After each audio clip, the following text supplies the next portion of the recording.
അഖിലേന്ത്യാ ജനാധിപത്യ മഹിളാ association Marayur area സമ്മേളനം മറയൂരിൽ വെച്ച് നടന്നു. സമ്മേളനം അഖിലേന്ത്യാ ജനാധിപത്യ മഹിളാ അസോസിയേഷൻ ഇടുക്കി ജില്ലാ സെക്രട്ടറി ലിസി ജോസ് ഉദ്ഘാടനം ചെയ്തു.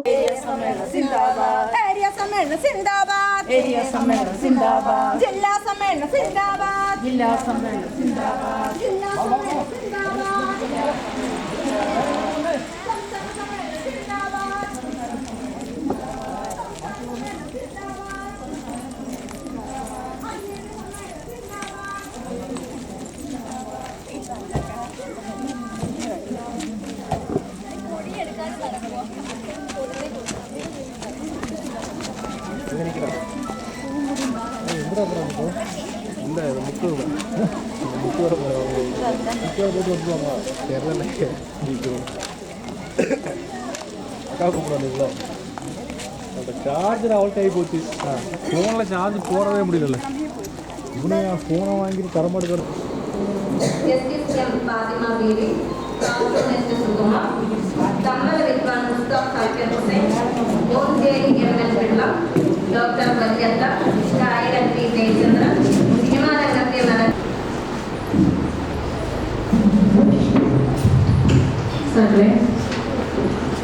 ഇവിടെ വിവിധ കമ്മിറ്റികളുടെ തെരഞ്ഞെടുപ്പാണ്. കമ്മിറ്റിയുടെ പാനൽ ഞാൻ അവതരിപ്പിക്കാം. ഇന്ന് പ്രസീഡിയം കമ്മിറ്റി, മിനിറ്റ്സ് കമ്മിറ്റി, പ്രമേയ കമ്മിറ്റി എന്നിങ്ങനെ 3 കമ്മിറ്റികളായിട്ടാണ്. പ്രസീഡിയം സഖാവ് കാർത്തികേയനി, സഖാവ് പൂങ്കൊടി, സഖാവ് അംബിക രഞ്ജിത്ത്, കൺവീനർ സഖാവ് കാർത്തികേയനി. പാനൽ അംഗീകരിക്കുന്നുണ്ടെങ്കിൽ കൈ ഉയർത്തി അംഗീകരിക്കാം. അടുത്തത് മിനിറ്റ്സ് കമ്മിറ്റിയാണ്. സഖാവ് സുന്ദരി സുബ്രാജ്, സഖാവ് കൊച്ചു ത്രേസ്യ, സഖാവ് മഞ്ജു. കൺവീനർ സഖാവ് സുന്ദരി സുബ്രാജ്. കമ്മിറ്റി പാനൽ അംഗീകരിച്ചിട്ടുണ്ടെങ്കിൽ കൈ ഉയർത്തി അംഗീകരിക്കാം. അടുത്ത പ്രമേയ കമ്മിറ്റിയാണ്. സഖാവ് രാമലക്ഷ്മി, സഖാവ് മല്ലിക രാമകൃഷ്ണൻ, സഖാവ് ജയന്തി. കൺവീനർ മല്ലിക രാമകൃഷ്ണൻ. ഈ യോഗം ഈ പാനലിൽ പറഞ്ഞിട്ടുള്ള എല്ലാവരും തന്നെ വേദിയിലേക്ക് കടന്നിരിക്കണമെന്ന് അഭ്യർത്ഥിക്കുന്നു.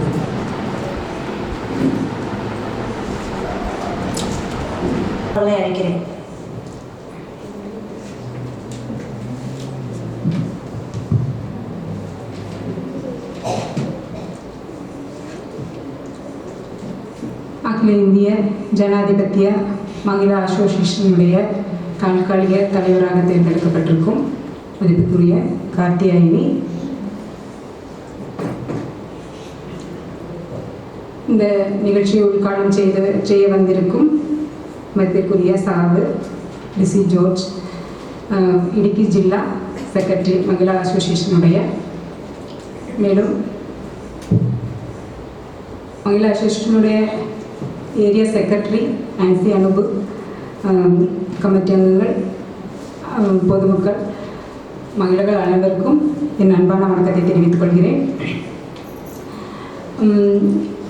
மகிழா அசோசியேஷன் எதுக்காக அப்படிங்கிறத பற்றி உள்காடக எல்லா கருத்தையும் தெளிவாக சொல்லுவாங்க. ஆனால் என்னோட கடமைங்கிறது வரவேற்புரை கூறுறது. இருந்தாலும் ஒரு சில வார்த்தைகள் உங்கள்கிட்ட சொல்லணும்னு ஆசைப்படுறேன். இந்த மகிழா அசோசியேஷன் தொடங்குறதுக்கு முன்னாடி எப்படி இருந்தது பெண்களோட வாழ்க்கை அப்படிங்கிறத நம்ம கொஞ்சம் யோசித்து பார்க்கணும். நமக்கு 1947 சுதந்திரம் கிடைச்சிருந்தாலுமே 1930 காலகட்டத்தில் இந்தியா பிரிட்டிஷ்காரங்களுக்கு எதிராக நாம் போராடிக்கிட்டு இருந்தாலும், எல்லாருக்கும் சுதந்திரம் வேணும்னு போராடிக்கிட்டு இருந்தாலும், அன்றைய காலகட்டத்தில் இருந்த பெண்கள் அப்போ இருந்த நாட்டு ராஜாக்கள்மாருக்கும் ஜமீன்தார்மாருக்கும் எதிராக போராட வேண்டிய ஒரு காலகட்டம் இருந்தது. ஏன்னா நம்ம பெண்களான நமக்கு ஒரு சுதந்திரமும் இல்லைன்னு சொன்னால், உண்மையாக சொல்லப்போனால் ஒரு துணி உடுக்கிறதுக்கு கூட உரிமை இல்லாத காலகட்டமாக இருந்துச்சு. அது எல்லா மீட்டிங்லையும் நீங்கள் போகும்போதெல்லாம் கேட்டிருப்பீங்க. பெண்கள் மேலாடை அணிகிறதுக்கு உரிமை இல்லை, இடுப்புக்கு கீழே தான் ட்ரெஸ் போடணும், அந்த மாதிரிலாம் இருந்தது. அது மட்டும் இல்லாமல் நம்ம மேலாடை அணிகிறதுக்கு கரங்கட்டணும், அந்த மாதிரிலாம் ரொம்ப மோசமான ஒரு சூழ்நிலையிலலாம் இருந்தோம்.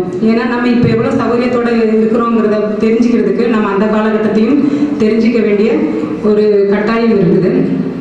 ஏன்னா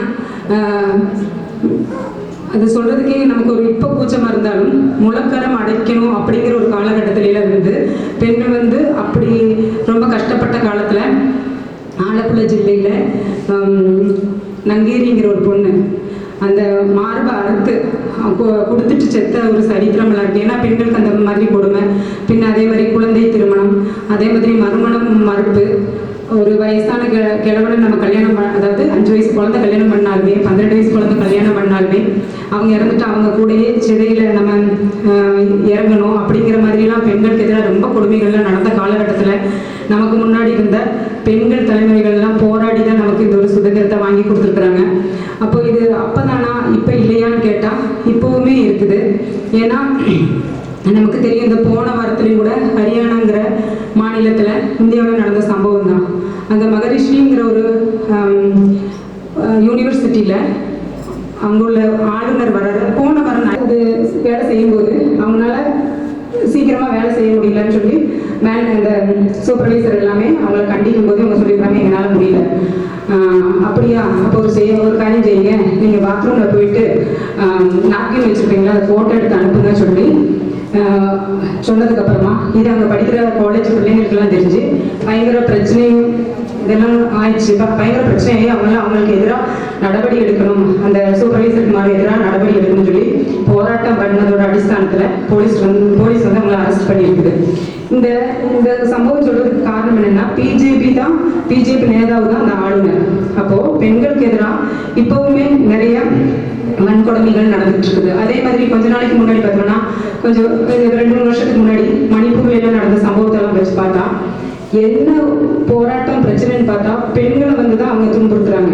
உச்சகட்ட ஒரு கேவலம் இல்லைன்னா கேவலப்படுத்தணும்னு சொல்லி சொன்னா பெண்களை தான் கேவலப்படுத்தணும்னு சொல்லிட்டு 3 பெண்களை ஒரு துணி கூட இல்லாமல் நிர்வாணமாக ரோட்டில் நடக்க வச்சு ஆண்கள் படுத்துகிற கொடுமைகள் எல்லாமே நம்ம சோஷியல் மீடியாவாகவும் ஃபோன் மூலியமாகவும் அப்புறம் டிவியில நம்ம பார்த்தோம். இந்த மாதிரிலாம் பெண்களுக்கு ஒரு எதிராக நடக்கிற கொடுமைகளுக்கு நம்மளாம் சட்டமாக செயல்படணும். ஏன்னா நம்ம இப்போ முத்திராவாக்கிய கூப்பிட்ட மாதிரி ஜனாதிபத்தியம், சமத்துவம், ஸ்ரீ விமோச்சனம் இதெல்லாம் வேணும்னா நாமளை பாதுகாத்துக்கணும். இப்போ எல்லா காலகட்டத்திலுமே பெண்களுக்கு சப்போர்ட்டா நிற்கிறது எல்டிஎஃப் கவர்மெண்ட் தான். அது நமக்கு தெரியும். காலகாலமாக நம்ம எடுத்து பார்த்தோம்னா நிறைய உரிமைகள் தந்தது அவங்க தான். இப்போ எலெக்ஷன்லேயே வச்சுக்கோங்க, இப்போ கூட மறைவு பஞ்சாயத்தாகட்டும் காந்தூர் பஞ்சாயத்தாகட்டும் 14 வார்டுகள் இருந்தாலும் அதில் 7 பெண்கள் 50% அவங்களுக்கு ஒதுக்கீடு கொடுக்கணும் அப்படின்னு சொல்லி நம்ம கட்டாயம் 7 பெண்களுக்கு கூடலாம், ஆனால் குறையக்கூடாதுங்கிறதுக்காக பெண்களுக்கு ஒரு சப்போர்ட் பண்ணுற பஞ்சாயத்து. அதே மாதிரி நிறைய இப்போ நலத்திட்டங்கள்லாம் சர்க்கார் கொண்டு வந்திருக்குது. வயசான 60 வயசுக்கு மேலானவங்களுக்கு 2000 ரூபாய் பென்ஷன் இருந்தாலும் பெண்களுக்காக வேண்டி 35 வயசுலேருந்து 60 வயசு வரையும் வேலைக்கு போகாத பெண்களுக்கு 1000 ரூபாய் ஒரு உதவி தொகையாக கொடுக்குறாங்க. அது மட்டும் இல்லாமல் படிச்சுட்டு வேலை தேடுறவங்களுக்கு, அதாவது வேற ஏதாவது கோர்ஸ் படிச்சுட்டு இருக்கிறவங்களுக்குலாம் 1000 ரூபாய் வச்சு பெண்கள் கொடுக்குறாங்க. கொரோனா காலகட்டத்தில் நிறைய பேருக்கு தொழில் எல்லாம் போனாலுமே ஹாஸ்டல்ல ஒரு சர்வே எடுத்தப்போ ஹாஸ்டல்ல நின்று படித்த பிள்ளைங்களாம் கொரோனா காலத்தில் வீட்டுக்கு போனவங்க 2வது திரும்பி வந்து படிக்கலை. ஏன்னா அந்த சாம்பத்திக புத்திமுட்டு அதெல்லாம் பெண்களை தான் பாதிக்குது அப்படிலாம் சொல்லி நிறைய சர்வே எடுத்துருக்காங்க. அப்போ இது எல்லாத்துக்கும் ஒரு மாற்றம் வரணும், நமக்கு எல்லாத்துக்கும் ஒரு காரியம் தெரியணும், நமக்கு ஒரு சட்டம் வேணும்னா கண்டிப்பாக நம்ம இது ஒரு மாதிரி சங்கடனையில் இருக்கணும். அப்போ தான் நமக்கு எந்த பிரச்சனை வந்தாலும் நமக்கு தட்டி கேட்க முடியும். இப்படி ஒரு சங்கடம் இருக்கிறதுனால தான் நிறைய இடத்துல பெண்களுக்கு ஒரு பாதுகாப்பே இருக்கு அப்படிங்கிறத நான் சொல்லிக்கிட்டு என்னோட கடமைக்கு கடக்குகிறேன். இந்த மகிழா சம்மேளனத்தினுடைய ஏரிய சம்மேளனத்தினுடைய அத்தியக்ஷன் மதிப்புக்குரிய கார்த்தியானி அவர்களை வருக நான் வரவேற்றுக் கொள்கிறேன். இந்த ஏரிய சம்மேளனத்தை உள்காடுடன் செய்ய வந்திருக்கும் மகிழா அசோசியேஷனுடைய ஜில்லா செக்ரட்டரி சகாவு லிசி ஜோர்ஜ் அவர்களை வருக நான் வரவேற்றுக் கொள்கிறேன்.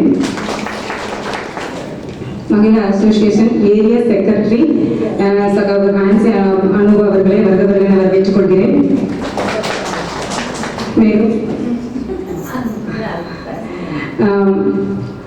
கந்தூர் பஞ்சாயத்தில் முன் பிரசிடென்ட்டும் நம்மளுடைய மகிழா அசோசியேஷனுடைய மெம்பருமாகிய கீதா மீனம்மா சேச்சி அவர்களை வரவேற்றுக்கொள்கிறேன். மேலும் பிரசீடியத்தில் பூங்குடியை வரவேற்றுக் கொள்கிறேன். மினிட்ஸ் கமிட்டியில் சுந்தரி கொச்சுத்துறை சேச்சி மஞ்சு அவர்களை வரவேற்றுக் கொள்கிறேன். பிரமேய கமிட்டியில் ராமலட்சுமி, மல்லிகா, ஜெயந்தி ஆகியோரை வருகிறவர்கள் வரவேற்றுக் கொள்கிறேன்.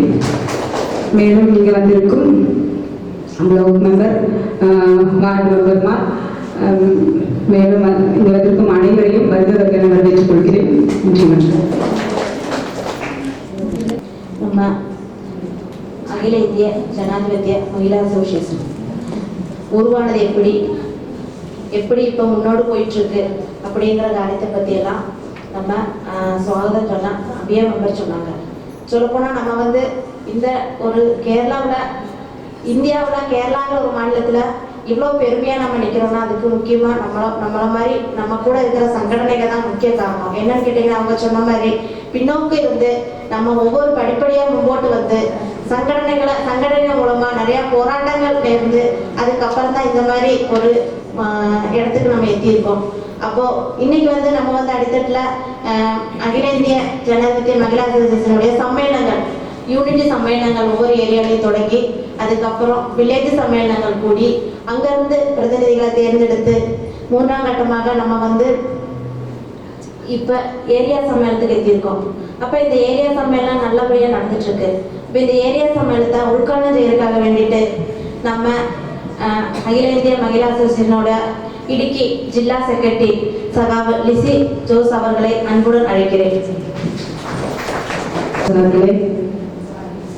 മിനിസ് കമ്മിറ്റിയുടെ സഖാക്കളെ, പ്രമേയ കമ്മിറ്റിയുടെ സഖാക്കളെ, നമ്മുടെ മഹിളാ അസോസിയേഷന്റെ ഏരിയ കമ്മിറ്റിയുടെ സെക്രട്ടറി സഖാവ് ആൻസി അനൂപ്, നമ്മുടെ മഹിളാ അസോസിയേഷന്റെ മുൻ ഏരിയ സെക്രട്ടറി സഖാവ് ഗീതമ്മ, ഇവിടെ എത്തിച്ചേർന്നിട്ടുള്ള പുരോഗമന പ്രസ്ഥാനത്തിന്റെ നേതാക്കന്മാര്, ഈ സമ്മേളനത്തെ കേൾക്കുന്നതിനും അതിലൂടെ കിട്ടുന്ന അറിവുകൾ മറയൂർ ഏരിയയിലേക്ക് വ്യാപിപ്പിക്കുന്നതിന് വേണ്ടി ഇവിടെ എത്തിച്ചേർന്നിട്ടുള്ള ഏറ്റവും സ്നേഹം നിറഞ്ഞ എൻ്റെ സ്നേഹമുള്ള സഹാക്കളെ, സഹോദരികളെ, നമ്മുടെ സമ്മേളനം നമുക്കറിയാം. നമ്മുടെ ജില്ലയിൽ 15 ഏരിയ കമ്മിറ്റിയാണുള്ളത്. ആ 15 ഏരിയ കമ്മിറ്റിയിലെ 11 ഏരിയ സമ്മേളനങ്ങൾ പൂർത്തീകരിച്ചു. ഇന്ന് 3 സമ്മേളനം ഒരേ സമയം നടന്നുകൊണ്ടിരിക്കുക. ഒന്ന് മൂന്നാറിലും ഒന്ന് നെടുങ്കണ്ടത്തിലും. അപ്പൊ ഇന്നും കൂടെ ആകുമ്പോൾ 14 സമ്മേളനങ്ങൾ പൂർത്തീകരിക്കുക. പിന്നീട് ഒരു സമ്മേളനം മാത്രമാണ് പൂർത്തീകരിക്കാനുള്ളൂ.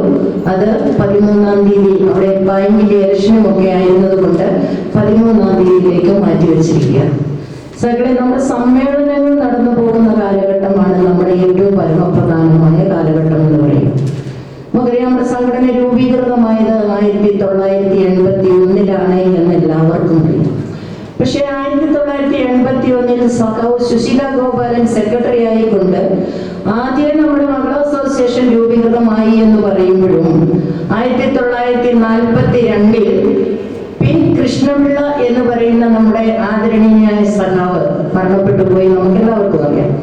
ആ സഖാവിന്റെ നേതൃത്വത്തിൽ കോഴിക്കോട് വെച്ച് കുറെ സ്ത്രീകളുടെ ഒരു കൂട്ടായ്മ വിളിച്ചു കൂട്ടിയിരുന്നു. എന്ന് പറഞ്ഞാൽ കാലഘട്ടത്തിന് ഒത്തിരി അപ്പുറം തന്നെ ഈ സ്ത്രീകളെ കൂട്ടി യോജിപ്പിച്ചുകൊണ്ട് പോകുന്നതിന് വേണ്ടിയിട്ടുള്ള പരിശ്രമം നടന്നിട്ടുണ്ടായിരുന്നു എന്നാണ് ഞാൻ സൂചിപ്പിച്ചത്. അപ്പൊ 1942 കോഴിക്കോട്ട് വെച്ച് ഈ സ്ത്രീകളെ എല്ലാം കൂടെ വിളിച്ചുകൂട്ടി ഒരു കൂട്ടായ്മ സംഘടിപ്പിച്ചുകൊണ്ട് അതിന്റെ ഒരു നേതാവായി സഖാവ് കൃഷ്ണപിള്ള സഖാവിന്റെ ഭാര്യനെ തന്നെ ചുമതലപ്പെടുത്തുക ചെയ്ത. ഭാര്യയുടെ പേര് തങ്കമ്മ കൃഷ്ണപിള്ള എന്ന. അവിടെ മുതല് ഈ സഖാക്കളെ അല്ലെങ്കിൽ സ്ത്രീകളെ കൂട്ടിയോജിപ്പിച്ചുകൊണ്ട് വരുന്നതിനുള്ള പരിശ്രമങ്ങൾ നടന്നിട്ടുണ്ട് എന്നുള്ളതാണ് ഞാൻ സൂചിപ്പിച്ചു വെച്ചത്. അതിനുശേഷം 1981 അത് അഖിലേന്ത്യാ ജനാധിപത്യ മഹിളാ അസോസിയേഷനായി രൂപീകൃതമാകുക. അതിന്റെ പ്രഥമ സെക്രട്ടറി എന്ന് പറയുന്നതാണ് സഖാവ് സുശീല ഗോപാലൻ. നമ്മളെ സംബന്ധിച്ചിടത്തോളം നമുക്ക് ജില്ലയിലെ മൊത്തം കാര്യങ്ങൾ പറയുമ്പോഴും അല്ലെങ്കിൽ കേരളത്തിലെ കാര്യങ്ങൾ പറയുമ്പോഴും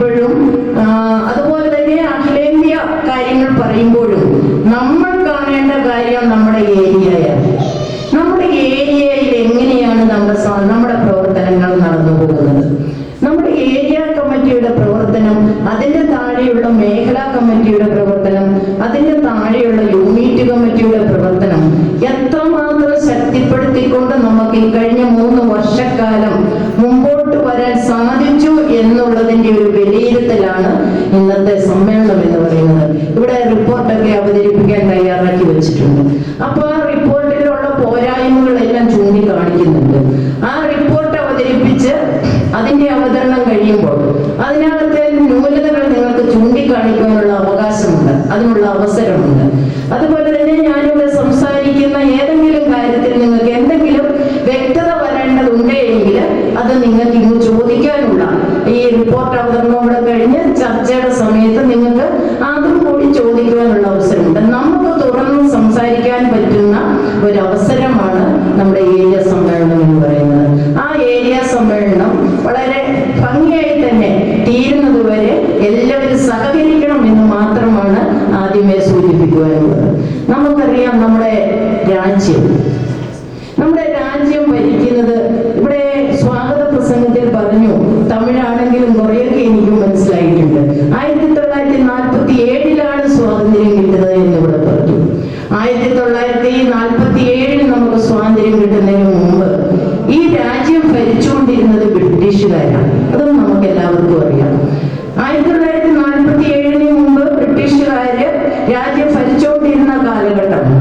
ആ കാലഘട്ടത്തിലെ ഈ ബ്രിട്ടീഷുകാർ എന്ന് പറയുന്ന ആളുകൾക്കും ഉണ്ടായിരുന്ന ഒരേ ഒരു ആഗ്രഹം എന്നുള്ളത് മറ്റൊന്നുമല്ല, വർഗീയത എന്നുള്ള ആശയമായിരുന്നു. ആ ആശയത്തിലൂടെയാണ് ബ്രിട്ടീഷ് കാലഘട്ടത്തിൽ പോലും ഭരണം നടത്തിക്കൊണ്ടിരുന്നത്. ഇന്ന് നമ്മുടെ ഇടയിലേക്ക് RSSഉം BJPയും ഒക്കെ കടന്നു വരുന്നുണ്ട് സഖാക്കളെ. എന്ത് പറഞ്ഞുകൊണ്ടാണ് കടന്നു വരുന്നതെന്നറിയാമോ? സ്വാതന്ത്ര്യ സമരത്തിൽ ഏറ്റവും മുൻപന്തിയിൽ നിന്ന് സ്വാതന്ത്ര്യ സമരം നേടിയെടുക്കാൻ വേണ്ടി നിന്നവർ ഞങ്ങളാണ് എന്ന് പറഞ്ഞാണ് ഇന്ന് RSSഉം BJPയും ഒക്കെ നമ്മുടെ ഇടയിലേക്ക് കടന്നു വരുന്നത്. ഈ സ്വാതന്ത്ര്യ സമരത്തിന് അവർക്കുള്ള പങ്കെന്താണ് എന്ന് ചോദിച്ചാൽ ഇവിടെ ഇരിക്കുന്ന പല സഖാക്കൾക്കും ഒരുപക്ഷെ അറിയാമോ എന്നറിയില്ല. പക്ഷെ നമ്മൾ അറിയണം. അവര് BJPയും RSSഉം നമ്മളോട് ഞങ്ങളാണ് സ്വാതന്ത്ര്യ സമരത്തിന്റെ മുൻപന്തിയിൽ നിന്നത് എന്ന് പറഞ്ഞ് ആശയവുമായി നമ്മുടെ മുമ്പിലേക്ക് വരുമ്പോൾ നമ്മൾ തിരിച്ചു പറയാൻ തയ്യാറാവണം. എന്താണ് നമ്മൾ തിരിച്ചു പറയേണ്ടത്?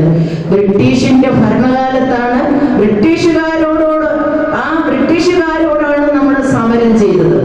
ആ ബ്രിട്ടീഷുകാരോട് നമ്മൾ സമരം ചെയ്ത കാലഘട്ടത്തിൽ എല്ലാ വിഭാഗത്തിൽപ്പെട്ട, എല്ലാ രാഷ്ട്രീയത്തിൽപ്പെട്ട ആളുകളെയും അറസ്റ്റ് ചെയ്ത് തടങ്കലിലിട്ടായിരുന്നു. എല്ലാവരെയും ഉണ്ടായിരുന്നു. അത് CPM-കാരെയും കോൺഗ്രസ്സുകാരെയും BJP-ക്കാരെയും എല്ലാവരെയും ഇട്ടിരുന്നു.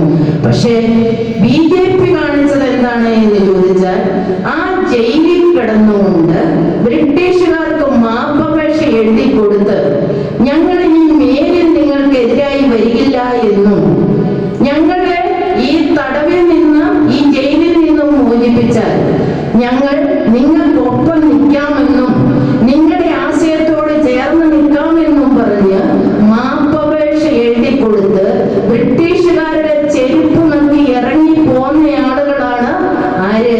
ഈ BJP RSS എന്ന് പറഞ്ഞ് ഇപ്പം നമ്മുടെ ഇടയിലേക്ക് കടന്നു വരുന്ന ആളുകൾ എന്നുള്ള തിരിച്ചറിവ് നമുക്കുണ്ടാകണം. സ്വാതന്ത്ര്യ സമരത്തിൽ അവർക്ക് പങ്കില്ല എന്ന് പറയുവാൻ നമുക്ക് ധൈര്യം ഉണ്ടാകണം. ആ ധൈര്യം നമുക്ക് ഉണ്ടാകണമെങ്കിൽ ഈ ബ്രിട്ടീഷുകാരോട് ചേർന്ന് നിന്ന് ഇവരെങ്ങനെയാണ് നമുക്കെതിരായത് എന്ന് നമ്മൾ മനസ്സിലാക്കണം. അതുകൊണ്ടാണ് ഞാൻ അത് സൂചിപ്പിച്ചത് നിങ്ങളോട്. അപ്പം ബ്രിട്ടീഷുകാരുടെ കയ്യിൽ നിന്നും 1947 നമ്മൾ സ്വാതന്ത്ര്യം നേടി. നമുക്ക് എല്ലാവർക്കും അറിയാം, സ്വാതന്ത്ര്യ സമരത്തിന്റെ മുൻപന്തിയിൽ നിന്ന് ആളാരാണ് എന്ന് ചോദിച്ചാൽ എല്ലാ ആളുകളും പറയും അന്നത്തെ നമ്മുടെ രാഷ്ട്രപിതാവായിരുന്ന മഹാത്മാഗാന്ധിയാണ് എന്ന്. ആ കാര്യത്തിൽ ആർക്കും ഒരു സംശയവുമില്ല. മഹാത്മാഗാന്ധി ഈ സമരത്തിന്റെ മുൻപന്തിയിൽ നിന്ന് സ്വാതന്ത്ര്യത്തിന് വേണ്ടി പോരാടിയതാണ്. മഹാത്മാഗാന്ധി ഒരു ഹിന്ദു വിഭാഗത്തിൽ ജനിച്ചയാളാണ്. പക്ഷെ മഹാത്മാഗാന്ധിയെ സംബന്ധിച്ചിടത്തോളം മഹാത്മാഗാന്ധി മതേതരത്വം നിലനിർത്താൻ വേണ്ടി താല്പര്യപ്പെട്ടയാളാണ്. അതുകൊണ്ട് തന്നെ ഹിന്ദു വർഗീയത കൊണ്ടുവരാൻ വേണ്ടി ഏറ്റവും തടസ്സം നിന്നയാളുമായിരുന്നു മഹാത്മാഗാന്ധി. 1947 നമുക്ക് സ്വാതന്ത്ര്യം കിട്ടുമ്പോൾ ആസ്വദിക്കാനോ ആഹ്ലാദിക്കാനോ ഉണ്ടായിരുന്നില്ല. എവിടെയായിരുന്നു? ജയിലിലായിരുന്നു. 1947 സ്വാതന്ത്ര്യം കിട്ടിയപ്പോൾ അതിന്റെ ഒരു സന്തോഷം പങ്കുവയ്ക്കാൻ മഹാത്മാഗാന്ധി പുറത്തില്ലായിരുന്നു, ജയിലിലായിരുന്നു. അതിനുശേഷം ഇന്ന് നമ്മളോട് വലിയധികം പാരമ്പര്യവും പറഞ്ഞുകൊണ്ട് വരുന്ന BJPയും RSSും 1948 ഈ പറയുന്ന നമ്മുടെ രാഷ്ട്രപതി എന്ന് പറയുന്ന മഹാത്മാഗാന്ധിയുടെ അടുത്ത് ചെന്ന് നാഥുറാം വിനായക ഗോഡ്സെ എന്ന് പറയുന്ന RSSകാരൻ പാദം തൊട്ട് നമസ്കരിച്ചിട്ട് ഉയർന്നു വന്നത് നെഞ്ചിലേക്ക് തോക്ക് വെച്ചിട്ടായിരുന്നു. ആ തോക്കിൽ നിന്ന് ഉതിർന്ന വെടിയുണ്ട കൊണ്ട് മഹാത്മാഗാന്ധി ആ സ്വാതന്ത്ര്യം കിട്ടി 1 വർഷം കഴിയുന്നതിന് മുമ്പ് തന്നെ മഹാത്മാഗാന്ധിയെ കൊല ചെയ്യപ്പെട്ടു എന്നുള്ളതാണ് സത്യം. അത് RSSന്റെ പ്രധാന പ്രവർത്തകനായിരുന്ന നാഥുറാം വിനായക ഗോഡ്സെയാണ് മഹാത്മാഗാന്ധിയെ വെടിവെച്ചു കൊന്നത്. ആ നാഥുറാം വിനായക ഗോഡ്സെയാണ് ഇപ്പൊ പറയുന്നത്, ഇനി വരുന്ന തലമുറയെ, ഇനി സ്കൂളിലേക്ക് പോകുന്ന കുട്ടികളെ ഈ മഹാത്മാഗാന്ധിയെ വെടിവെച്ചു കൊന്നതാണ് എന്ന് പഠിപ്പിക്കാൻ പാടില്ല. മഹാത്മാഗാന്ധി ആത്മഹത്യ ചെയ്തതാണ് എന്ന് പഠിപ്പിക്കണമെന്ന അവകാശവാദം. മഹാത്മാഗാന്ധിയെ വെടിവെച്ചു കൊന്നു എന്ന് പറയാൻ പാടില്ല എന്നാ പറയുക. അപ്പൊ നമ്മുടെ രാജ്യം ഇന്ന് ഭരിക്കുന്ന നരേന്ദ്രമോദി RSSന്റെ ചട്ടുകമാണ് എന്ന് നമുക്ക് എല്ലാവർക്കും അറിയാം. ആ കാലഘട്ടം ഇന്ന് നമ്മൾ ആദ്യ കാലഘട്ടം മുതൽ ഏതാണ്ട് ഇപ്പോൾ 11 വർഷം കഴിഞ്ഞു മോദിയുടെ 3ാം ടേം ഭരണം തുടങ്ങിയിട്ട്. ആ 3ാം ടേം ഭരണം തുടങ്ങുന്ന സമയത്ത് നമുക്ക് എല്ലാവർക്കും അറിയാം, ആദ്യ കാലഘട്ടത്തിൽ 2014 അധികാരത്തിൽ വന്നതിന് ശേഷം വന്നിട്ടുള്ള കാര്യങ്ങൾ ഞാൻ ഒത്തിരിയേറെയൊന്നും നിങ്ങളുടെ അടുത്ത് വിശദീകരിക്കുന്നില്ല. എന്നാലും ഒന്ന് ഓർപ്പിച്ചു പോയില്ല എങ്കിൽ നമ്മൾ മലയാളികൾ വേഗം എല്ലാം മറന്നു പോകുന്നവരാ.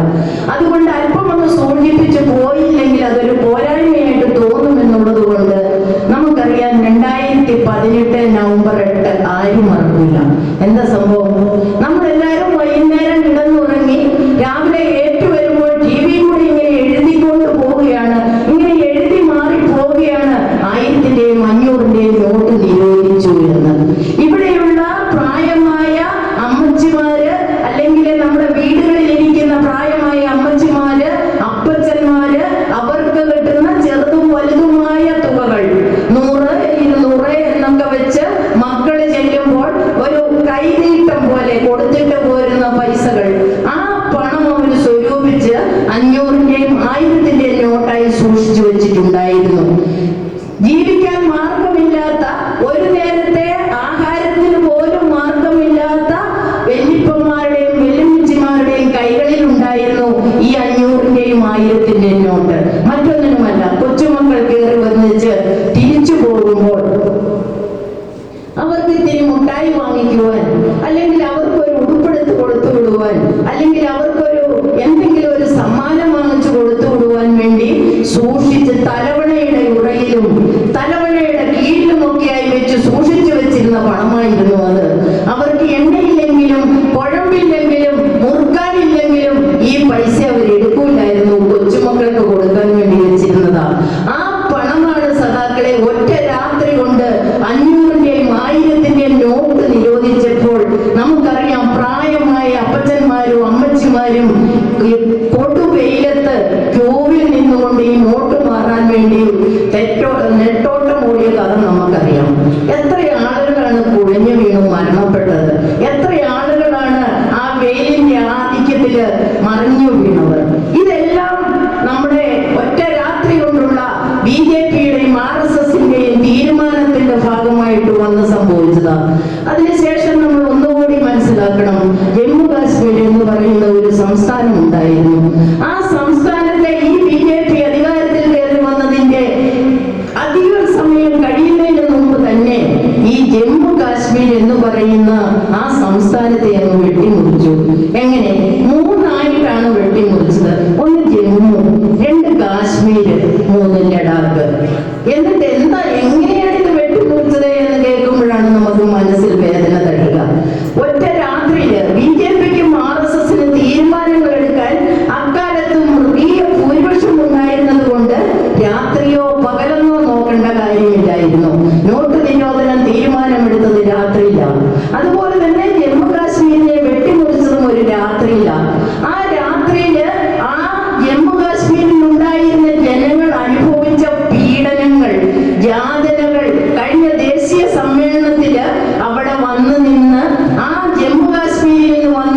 നമ്മുടെ സമ്മേളന പ്രതിനിധികൾ സ്റ്റേജിൽ കയറി നിന്ന് സംസാരിച്ചപ്പോൾ സഖാക്കളെ അവിടെ ഉണ്ടായിരുന്ന ഏതാണ്ട് 100-600ഓളം വരുന്ന പ്രതിനിധികൾ എല്ലാവരും ഇരുന്ന് കരഞ്ഞുപോയി എന്നുള്ളതാണ്. മറ്റൊന്നുമല്ല, ഒറ്റ രാത്രി കൊണ്ട് ഇപ്പോൾ നമ്മുടെ എല്ലാം കൈകളിൽ ഫോണുണ്ട്. നമുക്കറിയാം 2014 നമ്മുടെ എല്ലാവരുടെയും കയ്യിൽ ഫോണില്ല. ഇപ്പൊ നമ്മുടെ എല്ലാവരെയും ഒരുമാതിരിപ്പെട്ട എല്ലാ ആളുകളുടെയും കയ്യിൽ ഫോണുണ്ട്. അന്ന് കൂടുതൽ ഉപയോഗിച്ചുകൊണ്ടിരുന്നത് നമ്മള് വീടുകളിൽ ലാൻഡ് ലൈൻ ആയിരുന്നു.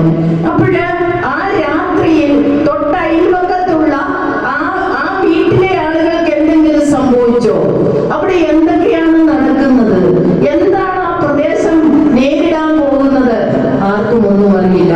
സംഭവം മറ്റൊന്നുമില്ല, ഫോൺ കണക്ഷനുകൾ കംപ്ലീറ്റ് വിച്ഛേദിച്ചു കളഞ്ഞു. വൈദ്യുതി ലൈനുകൾ ഒരു വീട്ടിലേക്ക് പോലും ചെല്ലാത്ത രീതിയിൽ അതങ്ങ് വിച്ഛേദിച്ചു കഴിഞ്ഞു. വാർത്താ വിനിമയങ്ങൾ ഒന്നും കിട്ടാത്ത രീതിയിലേക്ക് നമ്മളൊന്ന് ആലോചിച്ചു നോക്കിക്കേ. ഒരു സംസ്ഥാനം എന്ന് പറയുന്ന ഈ കേരളത്തില് ഒറ്റ രാത്രിയില് നമ്മളെല്ലാവരും കിടന്നുറങ്ങുമ്പോൾ പെട്ടെന്ന് ഒരു തീരുമാനമെടുത്തുകൊണ്ട് കേരളത്തെ വെട്ടിമുറിക്കാൻ വേണ്ടി തീരുമാനമെടുത്ത് നമുക്ക് ആരെയും വിളിക്കാൻ പറ്റുന്നില്ല, ആരോടും ഒന്ന് ചോദിക്കാൻ പറ്റുന്നില്ല, ആരെയുമായി ഒന്ന് കാണാൻ പറ്റുന്നില്ല. പൂരാപൂരി ഇരുട്ടായി വരുന്ന ഒരു അന്തരീക്ഷത്തെ കുറിച്ച് നമ്മൾ ചെറുതായി ഒന്ന് മനസ്സിലാലോചിച്ചു നോക്ക്. ആ ഒരു രാത്രിയില് ഈ പറയുന്ന ജമ്മു കാശ്മീരിലെ ജനങ്ങൾ അനുഭവിച്ച വേദനകൾ അവർ സ്റ്റേജിൽ കയറി നിന്ന് വിവരിക്കുകയായിരുന്നു. കരഞ്ഞുകൊണ്ടാണ് സഖാക്കളെ അവർ ആ കാര്യങ്ങൾ സ്റ്റേജിൽ കയറി നിന്ന് വിവരിച്ചത്. കേട്ട ഞങ്ങൾ അവിടെയുള്ള സഖാക്കൾക്ക് എല്ലാവർക്കും കണ്ണു നിറഞ്ഞുപോയി. അത്രയും ദയനീയമായ, അത്രയും ക്രൂരമായ രീതിയിലായിരുന്നു പശ്ചിമ ബംഗാളിനെ വെട്ടിമുറിച്ചത്. അതിനുശേഷം നമുക്കറിയാമല്ലോ, പൗരത്വ ഭേദഗതി ബില്ലും കൊണ്ടുവന്നു. ആ പൗരത്വ ഭേദഗതി ബില്ല് വന്നപ്പോൾ അന്ന് ഇടതുപക്ഷ ജനാധിപത്യ മുന്നണിയുടെ സഖാവ് പിണറായി വിജയൻ മുഖ്യമന്ത്രിയായുള്ള ഗവൺമെന്റ് അധികാരത്തിൽ ഇരുന്നത് കൊണ്ട് മാത്രമാണ് സഖാക്കളെ ആ ബില്ല് ഇവിടെ പാസ്സാകാതെ പോയത്. എന്ന് പറഞ്ഞ് ആ ബില്ല് പരിച്ഛേദം മാറിപ്പോയി എന്നൊന്നും ആരും വിചാരിക്കില്ല കേട്ടോ. എപ്പോ വേണമെങ്കിലും അതിന് തിരിച്ചു വരാം. പക്ഷെ ഇപ്പൊ നമ്മള് വളരെ ശക്തമായ സമര പോരാട്ടങ്ങൾ നടത്തി നമ്മൾ മനുഷ്യ ചങ്ങലകൾ തീർത്ത് കേരളത്തിൽ ഇത് അംഗീകരിക്കാൻ സാധിക്കില്ല എന്ന് പറഞ്ഞതിന്റെ ഭാഗമായി അല്പമൊന്ന് മാറ്റിവെച്ചിട്ടേ ഉള്ളൂ. അത് നമുക്കറിയാം, ഒട്ടനവധി കാര്യങ്ങളുണ്ട്. മോദി ഗവൺമെന്റ് അധികാരത്തിൽ വരുമ്പോൾ സ്ത്രീകളുടെ ഉന്നമനത്തിന് വേണ്ടി പ്രവർത്തിക്കുമെന്നാണ് പറഞ്ഞത്. ഇവിടെ സ്വാഗത പ്രസംഗത്തില് സ്ത്രീകളെ കുറിച്ചും സൂചിപ്പിച്ചിരുന്നു. നമ്മുടെ ഉന്നമനത്തിന് വേണ്ടി പ്രവർത്തിക്കും, നമ്മുടെ കുട്ടികളുടെ ഉന്നമനത്തിന് വേണ്ടി പ്രവർത്തിക്കുമെന്നൊക്കെ പറഞ്ഞാണ് 2014 അധികാരത്തിലേക്ക് മോദി ഗവൺമെന്റ് വരിക. അതിനുശേഷം ഉണ്ടായിട്ടുള്ള കാര്യങ്ങളിൽ ഏത് കാര്യത്തിലാണ് സ്ത്രീകൾക്ക് വേണ്ടി സംസാരിച്ചിട്ടുള്ളത്, ഏത് കാര്യത്തിനാണ് കുട്ടികൾക്ക് വേണ്ടി സംസാരിച്ചിട്ടുള്ളത്? ഒരു കാര്യത്തിന് വേണ്ടി സംസാരിച്ചിട്ടില്ല എന്ന് മാത്രമല്ല, സ്ത്രീകളെയും കുട്ടികളെയും ഏതെല്ലാം വിധത്തില് ഏതെല്ലാം തരത്തിൽ ഉപദ്രവിക്കാമോ ആ തരത്തിലെല്ലാം ഉപദ്രവിച്ചുകൊണ്ടിരിക്കുക. 2017-18 ഒന്നും നമുക്ക് അത്ര വേഗം മറക്കാൻ പറ്റുന്ന കാലഘട്ടമല്ല. പ്രളയം, അതിനുശേഷം കോവിഡ്. ആ കോവിഡ് കാലഘട്ടം നമ്മളൊക്കെ എത്ര മാത്രം ബുദ്ധിമുട്ടി എന്നുള്ളത് നമ്മൾ ഇവിടെ ഇരിക്കുന്ന എല്ലാ സഖാക്കന്മാർക്കും അറിയാം. കോവിഡിന്റെ കാലഘട്ടം ആരംഭിക്കുമ്പോൾ നമ്മുടെ കേരളത്തില് അല്ലെങ്കിൽ നമ്മുടെ രാജ്യത്തുണ്ടായിരുന്ന ആകെ ഉണ്ടായിരുന്ന കുത്തക കോർപ്പറേറ്റ് മുതലാളിമാരുടെ എണ്ണം 103 ആയിരുന്നു സഖാക്കളെ. 2 വർഷം പിന്നിട്ടപ്പോൾ നമ്മളെല്ലാവരും വീടിനകത്ത് ജോലിയും കൂലിയും ഇല്ലാതെ വീടിനുള്ളിൽ നമ്മൾ കഴിഞ്ഞ കാലഘട്ടത്തില് ഈ 103 എന്ന് പറയുന്ന കുത്തക കോർപ്പറേറ്റ് മുതലാളിമാരെ കൂടുതൽ കൂടുതൽ സംരക്ഷിച്ചുകൊണ്ട് 2 വർഷം കഴിഞ്ഞപ്പോൾ ഈ കുത്തക കോർപ്പറേറ്റ് മുതലാളിമാരുടെ എണ്ണം 103-ൽ നിന്നും 146 ഉയർന്നു എങ്കിൽ സഖാക്കളെ അതിൽ നിന്ന് തന്നെ നമുക്ക് മനസ്സിലാക്കാം, ഈ രാജ്യത്തെ സാധാരണക്കാരായിട്ടുള്ള ജനങ്ങൾക്ക് വേണ്ടിയിട്ടല്ല, ഈ രാജ്യത്തെ സ്ത്രീകൾക്ക് വേണ്ടിയിട്ടല്ല, ഈ രാജ്യത്തെ കുട്ടികൾക്ക് വേണ്ടിയിട്ടല്ല ഈ പറയുന്ന രാജ്യം ഭരിക്കുന്ന BJP-യും RSS-ഉം പ്രവർത്തിക്കുന്നത് എന്ന് നമുക്ക് കാണാൻ വേണ്ടി കഴിയും. 43 കുത്തക കോർപ്പറേറ്റ് മുതലാളിമാരെ വെറും 2 വർഷം കൊണ്ട് സൃഷ്ടിച്ചെടുക്കാൻ പറ്റിയ മോദി ഗവൺമെന്റ് എങ്ങനെ ഈ കോർപ്പറേറ്റ് മുതലാളിമാരെ ഇങ്ങനെ വളർത്തിക്കൊണ്ടുവരുന്നത് എന്നുകൂടി നമ്മൾ അറിയണ്ടേ? ഇവിടെ ഇരിക്കുന്ന ഞാനും നിങ്ങളും അടങ്ങുന്ന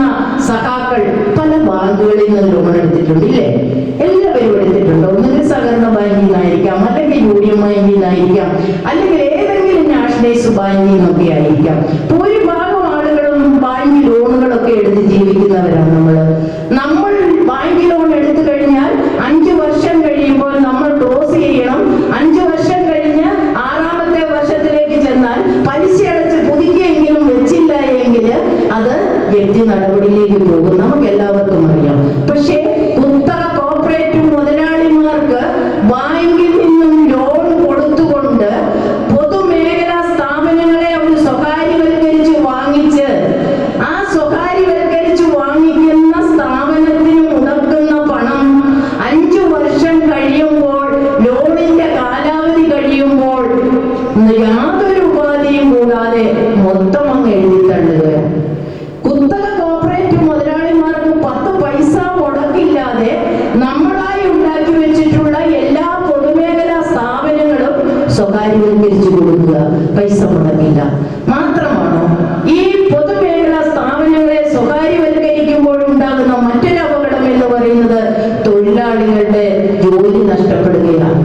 അതുവരെ പൊതുമേഖലാ സ്ഥാപനത്തിൽ സ്ഥിരമായി ജോലി ചെയ്തുകൊണ്ടിരുന്ന 10,000-കണക്കിന് ആളുകളുടെ ജോലിയാണ് നഷ്ടപ്പെടുന്നത്. ആ കൂട്ടത്തിൽ നമ്മൾ സ്ത്രീകളുമുണ്ട്, ആ കൂട്ടത്തിൽ നമ്മുടെ ചെറുപ്പക്കാരുമുണ്ട്.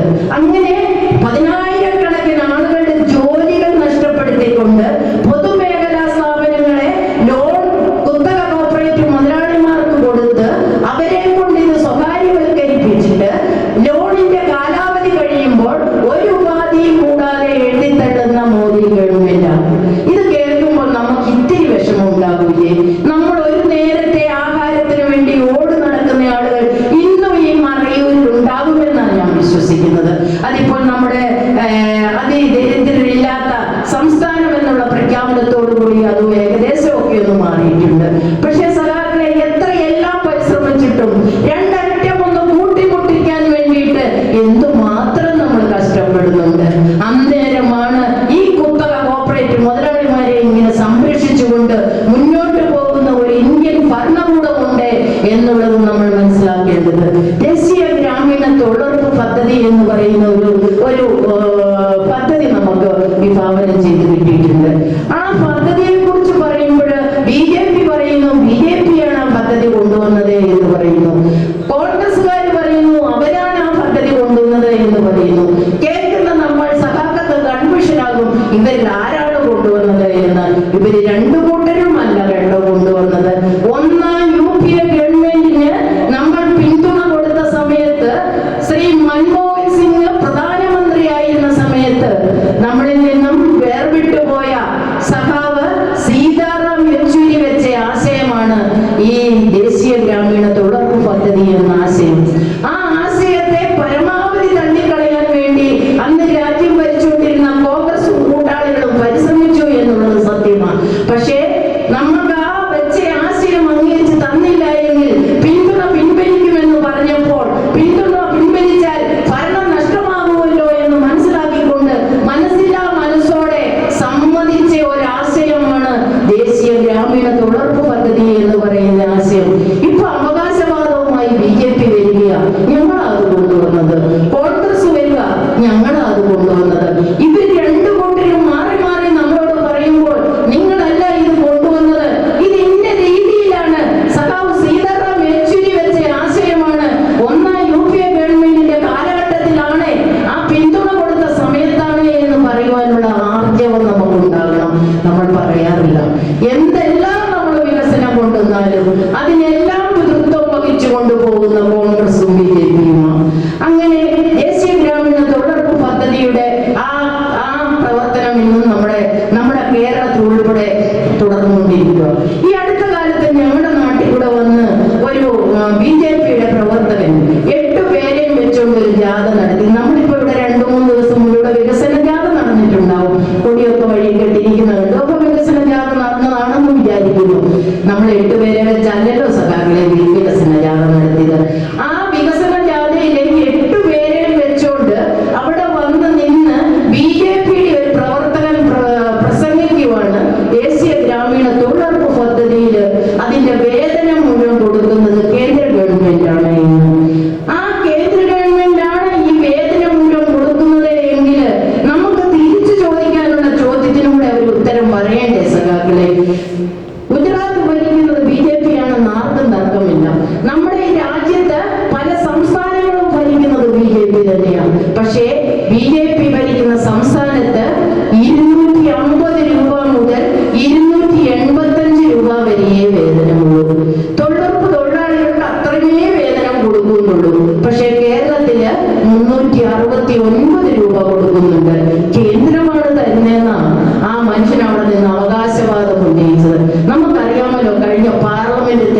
മുമ്പിൽ 5 മാസത്തെ കുടിശ്ശിക നമുക്ക് ക്ഷേമ പെൻഷൻ കൊടുക്കാൻ പറ്റാതെ വന്നു. നമുക്ക് എല്ലാവർക്കും അറിയാം.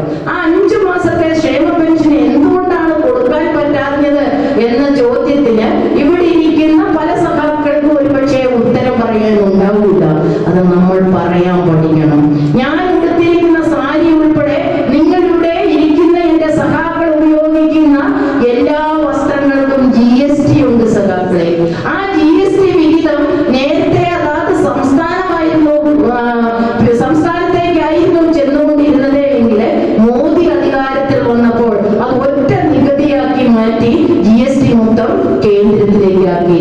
അപ്പോൾ നമുക്ക് GSTയുടെ വിഹിതം കേന്ദ്രം തിരിച്ചു തരണം.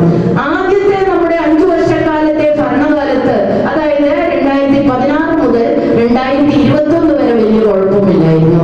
2021 കഴിഞ്ഞ് നമ്മൾ വീണ്ടും തുടർ ഭരണത്തിലേക്ക് വന്നപ്പോൾ മുതൽ എന്തുണ്ടായി? കേന്ദ്ര ഗവൺമെന്റിന് പെരിയ പിറുപിറുക്കാൻ തുടങ്ങി. കാരണം തുടർ ഭരണമാണെന്നുള്ള കാര്യം മനസ്സിലായി. അതുകൊണ്ട് എന്ത് ചെയ്തു? നമുക്ക് തരാനുള്ള അർഹമായ തുക തരാതെ തടഞ്ഞു വെച്ചു. 57,000 കോടി രൂപയാണ് സഖാക്കളെ തടഞ്ഞു വെച്ചത് എന്നുള്ള കാര്യം നമ്മൾ മറക്കരുത്. 57 ലക്ഷമല്ല കേട്ടോ, 57,000 കോടി രൂപ നമുക്ക് അർഹമായ GST വിഹിതം തരാതെ പിടിച്ചു വെച്ചുകൊണ്ട് കേന്ദ്ര ഗവൺമെന്റ് നമ്മളോട് ചെയ്ത അതിദാരുണമായ പ്രശ്നമാണ് ആ 5 മാസം നമുക്ക് കുടിശ്ശികയായി വന്നത് എന്നുള്ള കാര്യം നമ്മൾ മനസ്സിലായില്ല. നമ്മൾ ഇലക്ഷൻ വർക്കിന് ഇറങ്ങിക്കഴിഞ്ഞപ്പോൾ ഏറ്റവും കൂടുതൽ നമ്മളോട് ആവലാതി പറഞ്ഞത് നമ്മുടെ സഖാക്കളാണ്. 5 മാസമായി സഖാവേ, ഞാനൊക്കെ ഇലക്ഷൻ വർക്കിന് പോയപ്പോ പല സഖാക്കളും പറഞ്ഞു 5 മാസമായി സഖാവേ പെൻഷൻ കിട്ടിയിട്ട് എന്തേ പെൻഷൻ തരാത്തത്? അങ്ങനെ ചോദിക്കുമ്പോൾ അത് ഇന്ന കാരണത്താലാണ് എന്ന് പറഞ്ഞ് തിരിച്ചവർക്ക് മനസ്സിലാക്കി കൊടുക്കാൻ ഇവിടെ ഇരിക്കുന്ന എല്ലാ സഖാക്കളെ കൊണ്ടും പറ്റുമെന്ന് ഞാൻ വിശ്വസിക്കുന്നില്ല. പക്ഷേ അവരോടൊക്കെ നമ്മൾ കാര്യങ്ങൾ തുറന്നു പറഞ്ഞപ്പോൾ അവർക്ക് കുറച്ചൊക്കെ കാര്യങ്ങൾ മനസ്സിലായി. ഒരു കാര്യം നമ്മൾ മനസ്സിലാക്കണം, കോൺഗ്രസുകാരുടെ വീട്ടിൽ ചെന്നപ്പോൾ ഈ പരാതി അധികമായി നമ്മൾ കേട്ടില്ല. എന്താ കാരണം എന്നറിയാമോ? ഉമ്മൻചാണ്ടി അധികാരത്തിൽ നിന്ന് ഇറങ്ങി പോകുമ്പോൾ 18 മാസത്തെ കുടിശ്ശികയാക്കിയാണ് ഇട്ടെറിഞ്ഞു പോയെന്ന് നമുക്കറിയാം. ഈ ക്ഷേമ പെൻഷൻ എന്ന് പറയുന്ന സംവിധാനം തുടങ്ങുന്നത് സഖാവ് നയനാരുടെ കാലത്താണ്. അന്ന് വെറും 45 രൂപയാണ് ഈ ക്ഷേമ പെൻഷനായി വിതരണം ചെയ്യാൻ വേണ്ടി തീരുമാനിച്ചത്. അന്ന് മരിച്ചു പോയിരിക്കുന്ന അന്നത്തെ കരുണാകരൻ പ്രതിപക്ഷ നേതാവായിരുന്നു. ആ പ്രതിപക്ഷ നേതാവ് ഈ 45 രൂപ ക്ഷേമ പെൻഷൻ വിതരണം ചെയ്യാൻ തീരുമാനിച്ചപ്പോൾ അതിനെ തടസ്സപ്പെടുത്തിക്കൊണ്ട് പറഞ്ഞു, ഇത് ചെയ്യാൻ പാടില്ല, ഇത് ചെയ്താൽ പ്രത്യുത്പാദനപരമായി ഇത് തിരിച്ച് ഗവൺമെന്റിലേക്ക് വരില്ല, ഇത് കൊടുത്താൽ ആ വഴി പോകും, തിരിച്ച് നമുക്ക് വരാനുള്ള മാർഗമില്ല, അതുകൊണ്ട് ഇത് ചെയ്യാൻ പാടില്ല എന്ന് പറഞ്ഞപ്പോൾ സഖാവ് നയനാര് പറഞ്ഞത്, സഖാവ് നയനാരെ എന്ന് പറയുന്ന ആ മുഖ്യമന്ത്രിയും ഞാൻ നിങ്ങളും അടങ്ങുന്ന പ്രസ്ഥാനം നിലകൊള്ളുന്നത് തൊഴിലാളി വർഗത്തിന്റെ കൂടെയാണ്. നമുക്കറിയാം, പകലോളം സ്വന്തം ഭൂമിയിലും മുതലാളിമാരുടെ ഭൂമിയിലും വേലയെടുത്ത് അവരുടെ നടുവുകൾ കുനിഞ്ഞു നിൽക്കുന്ന കാലഘട്ടമാണ് ഈ 60 വയസ്സിന് മേളിലേക്കുള്ളത് എന്ന് നമുക്കറിയാൻ വേണ്ടി കഴിയും. ആ 60 വയസ്സിന് മേളിലുള്ള ഈ പറഞ്ഞ മാതാപിതാക്കൾക്ക് ഒരു 45 രൂപ വെച്ച് കൊടുക്കുന്നതിന് തടസ്സം നിന്നവരാ ഈ കോൺഗ്രസുകാരെന്നുള്ള കാര്യം നമ്മൾ മനസ്സിലാക്കണം. അതിനുശേഷം ഏതെല്ലാം കാലഘട്ടത്തിലാണോ നമ്മൾ LDF ഇടതുപക്ഷ ജനാധിപത്യ മുന്നണി അധികാരത്തിൽ വന്നത് അന്നെല്ലാം നമ്മൾ ക്ഷേമ പെൻഷൻ വർദ്ധിപ്പിച്ചു. ഉമ്മൻചാണ്ടി ഗവൺമെന്റ് ഇറങ്ങി പോകുമ്പോൾ 100 രൂപ വർദ്ധിപ്പിച്ച് വെച്ചിട്ടാണ് പോയത്. പക്ഷേ ആ വർദ്ധിപ്പിച്ച 100 രൂപ ഉൾപ്പെടെ കിട്ടിക്കൊണ്ടിരുന്ന 500 ഉൾപ്പെടെ 18 മാസം കുടിശ്ശികയാക്കി വെച്ചിട്ട് പോയി. നമ്മൾ അധികാരത്തിൽ വന്നപ്പോൾ ആദ്യം തന്നെ കുടിശ്ശിക പണം നമ്മൾ തീർത്തു കൊടുത്തു. പ്രകടന പത്രികയിൽ പറഞ്ഞിരുന്നത് പോലെ 1000 രൂപ എന്ന് ഉയർത്തി എല്ലാ വർഷവും 100 രൂപ വെച്ച് കൂട്ടുമെന്നും പറഞ്ഞിരുന്നു. സഖാക്കളെ, നമ്മൾ പറഞ്ഞിട്ടുള്ള എല്ലാ കാര്യങ്ങളും ആ പറഞ്ഞതുപോലെ തന്നെ പ്രവർത്തിച്ചുകൊണ്ട് മുന്നോട്ട് പോരുന്നവരാണ് നമ്മൾ. അന്നേരമാണ് ഇപ്പൊ കോൺഗ്രസുകാർ പറഞ്ഞുകൊണ്ട് നടക്കുകയാണ് ഈ പെൻഷൻ എന്ന് പറയുന്ന സംവിധാനം രൂപീകൃതമാക്കി കൊണ്ടുവന്നത് പട്ടനാളുകളെയാണ്. എങ്ങനെ നമുക്ക് ഇങ്ങനെ വിശ്വസിക്കാൻ പറ്റും? ഇങ്ങനെ കള്ള പ്രചരണങ്ങൾ നടത്തി ആളുകളുടെ ഇടയിലേക്ക് വരുന്ന ആളുകളെ നമ്മൾ തിരിച്ചറിയണമെന്നാണ് എനിക്ക് സൂചിപ്പിക്കുന്നത്.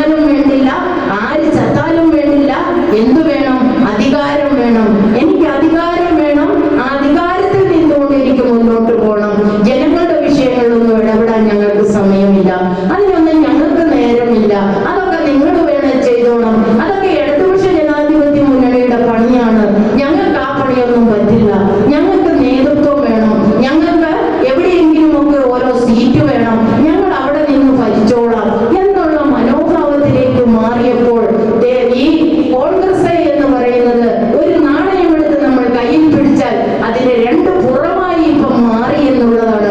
ഒരു പുറത്ത് BJP ആണെങ്കിൽ ഒരു പുറത്ത് കോൺഗ്രസ് ആണ്. നമുക്കറിയാമല്ലോ AK ആന്റണിയെ കുറിച്ച് അറിയത്തില്ലാത്തവരാരുമില്ല. പക്ഷെ AK ആന്റണിയുടെ മകൻ എവിടെയാണ് എന്ന് ചോദിച്ചാൽ അതിന്റെ ഉത്തരം എന്തുവാ? AK ആന്റണിയുടെ മകൻ ഇപ്പോൾ നിൽക്കുന്നത് ഏത് രാഷ്ട്രീയത്തിലാണ് എന്ന് ചോദിച്ചാൽ അത് BJP-യിലാണ് എന്ന് പറയേണ്ടി വരും. BJP-യിലേക്ക് രാജ്യത്തിന് വേണ്ടി മകനെ കൊടുത്ത ആന്റണിയാണ് കേരളത്തിന് വേണ്ടി ഇവിടെ കിടന്ന് കോൺഗ്രസിന് വേണ്ടി സംസാരിക്കുന്നത്. നമ്മൾ സാഹചര്യങ്ങൾ മനസ്സിലാക്കി പോകാൻ വേണ്ടി സൂചിപ്പിച്ചു എന്ന് മാത്രമേ ഉള്ളൂ. മോദി ഗവൺമെന്റിന്റെ കാലഘട്ടത്തിൽ നമുക്കറിയാം, ഇവിടെ സ്വാഗത പ്രസംഗത്തിൽ പറഞ്ഞു മണിപ്പൂരിനെ കുറിച്ച്. ആ മണിപ്പൂരിൽ കലാപം ആരംഭിച്ചിട്ട് ഏതാണ്ട് 2-2.5 വർഷക്കാലമായി. മണിപ്പൂർ ഭരിക്കുന്നത് BJP-യാണ്. ഇന്ന് ഈ സമയം വരെ ആ പ്രദേശത്ത് എന്ന് ഈ രാജ്യം ഭരിക്കുന്ന മോദിയോ അല്ലെങ്കിൽ മോദിയുടെ കൂട്ടത്തിലുള്ള അമിത്ഷായോ ആരെങ്കിലും അവിടെ വരെ ഒന്ന് ചെന്ന് എന്താണ് ഇവിടെ പ്രശ്നം എന്ന് അന്വേഷിച്ച് അതിനൊരു പരിഹാരം കണ്ടെത്താൻ വരെ ഇതുവരെ സാധിച്ചിട്ടില്ല. മണിപ്പൂരിലെ സ്ത്രീകൾക്ക് അവരുടെ ഭർത്താവ് എവിടെയാണെന്ന് അറിയില്ല. കാരണം പിടിച്ചോണ്ട് പോയി ഏതൊക്കെയോ മുഖങ്ങളിൽ കൊണ്ട് അടച്ചിരിക്കുക, ഏതൊക്കെയോ ക്യാമ്പുകളിൽ കൊണ്ടിട്ടിരിക്കുക. തന്റെ ഭർത്താവ് എവിടെയാണെന്ന് ചോദിച്ചാൽ അറിയാൻ പാടില്ലാത്ത ഭാര്യമാർ, തന്റെ അച്ഛൻ എവിടെയാണെന്ന് ചോദിച്ചാൽ പറയാൻ അറിയാൻ പാടില്ലാത്ത മക്കൾ. അങ്ങനെ മണിപ്പൂര് കത്തി എരിഞ്ഞുകൊണ്ടിരിക്കുന്നു. സ്ത്രീകളെ തിരിഞ്ഞു പിടിച്ച് കൊലപ്പെടുത്തിക്കൊണ്ടിരിക്കുന്നു, കുട്ടികളെ കൊലപ്പെടുത്തിക്കൊണ്ടിരിക്കുന്നു. രണ്ട് വിഭാഗങ്ങൾ തമ്മിലുള്ള തർക്കമാണ്. കേരളത്തിലുമുണ്ട് മുതലാളിമാരും തൊഴിലാളിമാരും, ഇല്ലേ? കേരളത്തിൽ മുതലാളിമാരും തൊഴിലാളിമാരും ഉണ്ട്. ഇവിടെ ഇരിക്കുന്ന പല ആളുകളും ഇവിടെ തേയിലത്തോട്ടത്തിൽ ജോലിക്ക് പോകുന്നവരാ. അവരൊരു മുതലാളിയുടെ കീഴിൽ ജോലി ചെയ്യുന്നവരാ. ഒരു സുപ്രഭാതത്തിൽ മുതലാളി പറയുക, മറയൂരിലുള്ള എന്റെ കീഴിൽ പണിയുന്ന ജോലിക്കാരും ഇനി മറയൂരിന് വേണ്ട, ഇവിടുന്ന് പലായനം ചെയ്തോണം എന്ന് പറഞ്ഞാൽ നമുക്ക് എങ്ങനെ ഉൾക്കൊള്ളാൻ പറ്റും സഖാക്കളെ? അതാണ് മണിപ്പൂരിൽ നടക്കുന്നത്. കുക്കി വിഭാഗത്തിൽപ്പെട്ട ആളുകളോട് അവിടുന്ന് പൊക്കോളാനാ പറയണേ. മെയ്തി വിഭാഗമാണ് അവിടെ മുതലാളി വിഭാഗം എന്ന് പറയുന്നത്.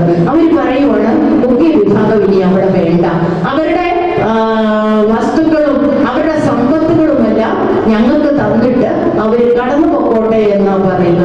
അതുപോലെ തന്നെ രാജ്യങ്ങൾ തമ്മിലുള്ള യുദ്ധങ്ങൾ നമ്മൾ കുറെ കാലമായി കാണുന്നു. ഇസ്രായേലും പാലസ്തീനും തമ്മിലുള്ള യുദ്ധം. നമ്മൾ എല്ലാവരും പറയും, എന്തിനാണ് ഈ ഇസ്രായേൽക്കാരെ നമ്മൾ കുറ്റപ്പെടുത്തുന്നത്? എന്തിനാണ് നമ്മൾ എങ്ങനെ പറയുന്നത്? നമ്മൾ എന്തിനാണ് പലസ്തീൻ ഐക്യദാർഢ്യം പ്രഖ്യാപിക്കുന്നത്? നമ്മുടെ പല സഖാക്കളും ചോദിക്കാറുണ്ട്. കാരണം മറ്റൊന്നുമല്ല, നമ്മുടെ നാടുകളിൽ നിന്ന് ചിലപ്പോൾ ഈ മറയൂരിന് തന്നെ ആളുകൾ ഈ ഇസ്രായേലിൽ പോലും ജോലി ചെയ്യുന്നുണ്ടാവാം. അതിനൊന്നും നമുക്ക് തർക്കമൊന്നുമില്ല സഖാക്കളെ. പക്ഷെ നമ്മൾ മനസ്സിലാക്കേണ്ട ഒരു കാര്യം, എന്റെ വീട്ടിൽ നിന്നും ഇസ്രായേലിൽ പോയി ജോലി ചെയ്യുന്ന ഒരു പെൺകുട്ടി ഉണ്ടെങ്കിൽ അല്ലെങ്കിൽ ഒരു ആൺകുട്ടി ഉണ്ടെങ്കിൽ എന്റെ വീട്ടിലേക്ക് വരുന്ന സമ്പത്ത് മാത്രമല്ല നമ്മൾ ചിന്തിക്കേണ്ടത്. ഇസ്രായേൽ എന്ന് പറയുന്ന രാജ്യത്തെ കുറിച്ച് നമ്മൾ അറിയണം. ഇസ്രായേൽ എന്ന് പറയുന്ന രാജ്യം പലസ്തീനെ ഒരു രാജ്യമായി കിടന്ന സമയത്ത് പലസ്തീനെ വിഭജിച്ചു കൊടുത്തതാണ് ഇസ്രായേലുകാർക്ക്. ആ വിഭജിച്ചു കൊടുത്ത ഇസ്രായേലുകാർ ഇപ്പൊ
മരിച്ചു പോകുന്നത്.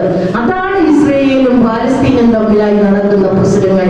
നമ്മളെ സംബന്ധിച്ചിടത്തോളം ഞാൻ ആദ്യം സൂചിപ്പിച്ചു, തൊഴിലാളി വർഗ പാർട്ടിയാണ്, അടിച്ചമർത്തപ്പെടുന്നവരുടെ ഒപ്പം നിൽക്കുന്ന പാർട്ടിയാണ്. ഏത് കാലഘട്ടത്തിലും ആരെയാണോ എവിടെയാണോ അടിച്ചമർത്തപ്പെടുന്നത് അവരുടെ ഒപ്പം നിൽക്കുന്ന ആളുകളാണ് നമ്മൾ. അതുകൊണ്ടാണ് നമ്മൾ പലസ്തീൻ ഐക്യദാർഢ്യം പ്രഖ്യാപിക്കുന്നത്. അല്ലാതെ നമ്മൾ ഇസ്രായേലിനോട് ഐക്യദാർഢ്യം പ്രഖ്യാപിക്കണമെന്നോ പലസ്തീൻ ഐക്യദാർഢ്യം പ്രഖ്യാപിക്കണോ എന്നില്ല. ആരാണോ അടിച്ചമർത്തപ്പെടുന്നത് അവരുടെ ഒപ്പം നിൽക്കുക എന്നുള്ളതാണ് നമ്മുടെ കടമ. അതാണ് നമ്മൾ നിറവേറ്റിക്കൊണ്ടിരിക്കുന്നത്. ഇതുപോലുള്ള ഹീനമായ പ്രവൃത്തികൾ ചെയ്യുന്ന രാജ്യത്തോട് ചേർന്ന് നിൽക്കാൻ നമുക്ക് എങ്ങനെ സാധിക്കുമെന്ന് സഖാക്കളൊന്നും ഒന്ന് മനസ്സിലാക്കി കൊണ്ടുപോകും. അതേസമയം മണിപ്പൂരിൽ ഞാൻ പറഞ്ഞു, ഇവിടെ സ്വാഗത പ്രസംഗത്തിൽ പറഞ്ഞു, 10-25 വയസ്സുള്ള പെൺപിള്ളേർ ഇവിടെ ഇരിക്കുന്നുണ്ടല്ലോ. 10-35 വയസ്സുള്ള പെൺകുട്ടികൾ, സ്ത്രീകളൊക്കെ ഇരിക്കുന്നുണ്ട്. നമ്മളൊന്ന് ഓർത്തു നോക്കിക്കേ, ഈ പറയുന്ന മറയൂർ എന്ന് പറയുന്ന ഈ ടൗണിൽ കൂടെ ബന്ധമില്ലാതെ യാതൊരു വസ്ത്രവുമില്ലാതെ അർത്ഥനഗ്നയാക്കിക്കൊണ്ട് 3-4 പേര് കൂടുന്ന സാമൂഹിക ദ്രോഹികൾ, BJPയുടെയും RSSന്റെയും പ്രവർത്തകർ തെരുവീതിയിലൂടെ വലിച്ചടിച്ചുകൊണ്ട് പോകുന്നു. ആ വലിച്ചടിച്ചുകൊണ്ട് പോകുന്ന സമയത്ത് സ്ത്രീകളുടെ പല ഭാഗങ്ങളിൽ, ആ പെൺകുട്ടികളുടെ പല ശരീരത്തിലെ പല ഭാഗങ്ങളിൽ തട്ടിയും തലോടിയും ഈ വൃത്തികെട്ട ജന്മങ്ങൾ ഈ കുഞ്ഞിനെ കൊണ്ട് പോകുന്നു, ഈ പെൺകുട്ടിയെ കൊണ്ട് പോകുന്നു. ഈ മറയൂരിൽ ഇങ്ങനെ നടന്നാൽ നമ്മളൊന്ന് ആലോചിച്ച് നോക്കി, നമുക്ക് ഉൾക്കൊള്ളാൻ പറ്റുമോ സഖാക്കളെ? അങ്ങനെ ഈ മറയൂരിലൂടെ ഇങ്ങനെ ഒരു സംവിധാനം ഉണ്ടായാൽ അവിടെ നമ്മളുണ്ടാകും, അഖിലേന്ത്യാ ജനാധിപത്യ മഹിളാ അസോസിയേഷൻ ഉണ്ടാകും. അതുപോലുള്ള ഹീനമായ പ്രവർത്തനങ്ങൾക്ക് തടസ്സം നിൽക്കാൻ നമ്മൾ ഉണ്ടാകും. പക്ഷേ മണിപ്പൂരിൽ അതിനുള്ള ശേഷിയില്ല. അതെല്ലാം കണ്ട് നിർമ്മിച്ച് നിൽക്കാനല്ലാതെ അവിടെയുള്ള ആളുകൾക്ക് മറ്റൊന്നും ചെയ്യാൻ സാധിച്ചില്ല എന്നുള്ളതാണ്. ഇതാണ് മോദിയുടെ ഭരണകാലം. നമ്മുടെ ശ്രീമതി ടീച്ചർ ഒരു 2 വർഷം മുമ്പ് മഹാരാഷ്ട്രയിൽ ചെന്നപ്പം നമ്മുടെ അവിടുത്തെ പാർട്ടി സഖാക്കള്, വനിതാ സഖാക്കളോട് പറഞ്ഞു, ഒന്ന് ടോയ്ലറ്റിൽ പോകണം. ഇവിടെ നമ്മൾ ടോയ്ലറ്റ് എന്ന് പറയുന്നതിന് അവിടെ ശൗചാലയം എന്നാ പറയുക. അപ്പൊ എനിക്ക് ഒന്ന് ശൗചാലയത്തിൽ പോകണമെന്ന് പറഞ്ഞു. അപ്പൊ ശ്രീമതി ടീച്ചർ നോക്കിയപ്പോൾ അവിടെ എല്ലാ ശൗചാലയം എന്ന് എഴുതി വെച്ചിട്ടുണ്ട്. ശ്രീമതി ടീച്ചറിനോട് നമ്മുടെ സഖാക്കൾ പറഞ്ഞു, സഖാവെ 10-20 കിലോമീറ്റർ പോകണം ശൗചാലയത്തിൽ പോകണമെങ്കിൽ. അപ്പൊ ഈ പണിതിട്ടിരിക്കുന്നതൊക്കെ ശൗചാലയമല്ലേ എന്ന് ചോദിച്ചപ്പോ അതിന്റെ വാതിൽ ശ്രീമതി ടീച്ചർ പോയി ഒന്ന് തുറന്നു നോക്കിയപ്പോൾ, സഖാക്കളെ, നമ്മൾ അലമാരിയിൽ വെച്ച് നമുക്ക് സൂക്ഷിച്ചു വെക്കേണ്ടതായ സാധനങ്ങൾ നമ്മൾ അലമാരിയിൽ വെച്ച് കൂട്ടുന്നത് പോലെ ഈ ശൗചാലയം എന്ന് പറയുന്ന സംവിധാനം ആകെ അടച്ച് ഭദ്രമായി പൂട്ടി വെച്ചിരിക്കുക. അപ്പൊ അവിടെ സഖാക്കളോട് ചോദിച്ചു, ഇത് എന്തേ ഇങ്ങനെ പൂട്ടി വെച്ചിരിക്കുന്നത്? അപ്പൊ ആ സഖാക്കൾ വളരെ സങ്കടത്തോടു കൂടി പറയുകയാണ്, സഖാവേ, രാവിലെ വന്ന് ഇവിടെ ദിനകൃത്യങ്ങൾ നടത്തിയാൽ 20 കിലോമീറ്റർ പോണം കഴുകി വൃത്തിയാക്കണമെങ്കിൽ. ഒന്ന് ആലോചിച്ച് നോക്ക്, ശൗചാലയം പണിതിട്ടാൽ കാര്യങ്ങളാകുമോ സഖാക്കളെ? അവിടെ ഉപയോഗിക്കാനുള്ള ജലമില്ലെങ്കിൽ പറഞ്ഞിട്ട് കാര്യമുണ്ടോ? എന്നിട്ട് ആ സഖാക്കൾ ഒന്നുകൂടി കൂട്ടിച്ചേർത്തു, മറ്റൊന്നുമല്ല, 20 കിലോമീറ്റർ അപ്പുറേ പോയി നമ്മൾ കഴുകി ശുദ്ധിയാക്കുന്ന സമയത്ത് അവിടെ പോയി വെളിയിടങ്ങൾ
വേണ്ടി ജെറുസലേം വീതിച്ചു കൊടുത്തു. അതിനുശേഷം മുസ്ലിമായിട്ടുള്ള ആളുകൾക്ക് ആരാധിക്കാൻ വേണ്ടി മക്കയെ ചൂണ്ടിക്കാണിച്ചു കൊടുത്തു. അങ്ങനെ ക്രിസ്ത്യാനികളെയും മുസ്ലിംസുകളെയും രണ്ട് പ്രദേശങ്ങൾ ചൂണ്ടിക്കാണിച്ചുകൊണ്ട് അവരെ അങ്ങോട്ട് മാറ്റാൻ വേണ്ടി പരിശ്രമിച്ചു. അപ്പോൾ വിചാരധാരയിൽ എഴുതിയ രണ്ട് കൂട്ടർക്ക് തീരുമാനമായി. പിന്നെ ഉണ്ടായിരുന്ന ഒരു കൂട്ടരാണ് കമ്മ്യൂണിസ്റ്റുകാർ. കമ്മ്യൂണിസ്റ്റുകാരെ വർഗീയത പറഞ്ഞു മാറ്റാൻ പറ്റില്ല, മതം പറഞ്ഞു മാറ്റാൻ പറ്റില്ല. അത് കൃത്യമായി മനസ്സിലായിക്കൊണ്ട് അവർ എന്ത് പറഞ്ഞു എന്നറിയാമോ? യൂറോപ്യൻ ആശയങ്ങളെ സ്വീകരിച്ചുകൊണ്ട് മുന്നോട്ട് പോകുന്നത് കൊണ്ട് കമ്മ്യൂണിസ്റ്റുകാർ ഇന്ത്യ വിട്ടു പോകണം. എന്താ യൂറോപ്യൻ ആശയം? നമ്മൾ ജനകീയ ജനാധിപത്യ വിപ്ലവത്തിലേക്ക് പോകാൻ വേണ്ടി തയ്യാറെടുത്തിരിക്കുന്ന ആളുകളാ. അങ്ങനെ വരുമ്പോ സോഷ്യലിസത്തിലേക്ക് നമ്മൾ പോകണം. യൂറോപ്യൻ രാജ്യങ്ങൾ എന്ന് പറയുന്നത് സോഷ്യലിസ്റ്റ് രാജ്യങ്ങളാണ്. ആ രാജ്യത്തെ നിയമങ്ങളും വ്യവസ്ഥകളും നമ്മൾ അംഗീകരിക്കുന്നവരാ. ആ നിയമവും വ്യവസ്ഥയും അതിനെ നമ്മൾ സപ്പോർട്ട് ചെയ്യുകയും സ്വീകരിക്കുകയും ചെയ്യുന്നത് കൊണ്ട് കമ്മ്യൂണിസ്റ്റുകാരും ഇന്ത്യ വിട്ടു പോയിക്കൊള്ളുക. ഇതാണ് വിചാരധാരയിലെ ചുരുക്കിയുള്ള വാചകങ്ങൾ. മറ്റൊന്നുണ്ട്. നമ്മുടെ 2024 പാർലമെന്റ് തെരഞ്ഞെടുപ്പ് നടത്തിയപ്പോൾ ആ പാർലമെന്റ് തെരഞ്ഞെടുപ്പിന്റെ സമയത്ത് പറഞ്ഞിരുന്നു 400 സീറ്റോട് കൂടി അധികാരത്തിൽ വരും. ആ 400 സീറ്റോട് കൂടി അധികാരത്തിൽ വന്നാൽ ഞങ്ങൾ ഈ ഇന്ത്യ എന്ന് പറയുന്ന രാജ്യത്തെ ഹിന്ദു രാഷ്ട്രമായി പ്രഖ്യാപിക്കും. സകല ഹിന്ദു രാഷ്ട്രമായി പ്രഖ്യാപിക്കും എന്ന് പറയുമ്പോൾ നമ്മൾ സ്ത്രീകളെ സംബന്ധിച്ചിടത്തോളം പിതാവിന്റെ സംരക്ഷണത്തിൽ കഴിയണമെന്ന, യൗവനത്തിൽ നമ്മളെ കല്യാണം കഴിച്ചു വിട്ടാൽ ഭർത്താവിന്റെ സംരക്ഷണത്തിൽ നമ്മൾ കഴിയണമെന്ന, നമ്മൾ വാർദ്ധക്യമാകുമ്പോൾ മകന്റെ സംരക്ഷണത്തിൽ കഴിയണമെന്ന. ഒന്ന് പരിശോധിച്ചു നോക്ക്. നമ്മുടെ ഈ മറിയൂർ ഉൾപ്പെടെയുള്ള ഈ കേരളത്തിൽ എത്ര മാതാപിതാക്കളെ പെൺകുട്ടികൾ സംരക്ഷിക്കുന്നുണ്ട്. പക്ഷെ അവരെഴുതി വച്ചിരിക്കുന്നത് പെൺകുട്ടികളുടെ സംരക്ഷണം വേണ്ട, ആൺകുട്ടികൾ സംരക്ഷിച്ചാൽ മതിയെന്ന്. ഇങ്ങനെ സ്ത്രീകൾക്കും കുട്ടികൾക്കും എതിരായും ഈ പറയുന്ന ചാതുർവർണ്ണ്യം ഉൾപ്പെടെയുള്ള കാര്യങ്ങൾ എഴുതി വെച്ചുകൊണ്ട് വിചാരധാര എന്ന് പറയുന്ന സംവിധാനത്തിലേക്ക് കടന്നു പോകാൻ വേണ്ടി 2024 പാർലമെന്റിൽ തെരഞ്ഞെടുപ്പിൽ ഒത്തിരി പരിശ്രമിച്ചു സഖാക്കളെ. 400 സീറ്റോട് കൂടി വരുമെന്ന് പറഞ്ഞു. പിന്നെ വർഗീയ ഭൂരിപക്ഷമാണല്ലോ, തീരുമാനങ്ങൾ എടുക്കാൻ പിന്നെ വേറെ ആരുടെയും സപ്പോർട്ടിന്റെ ആവശ്യമില്ല.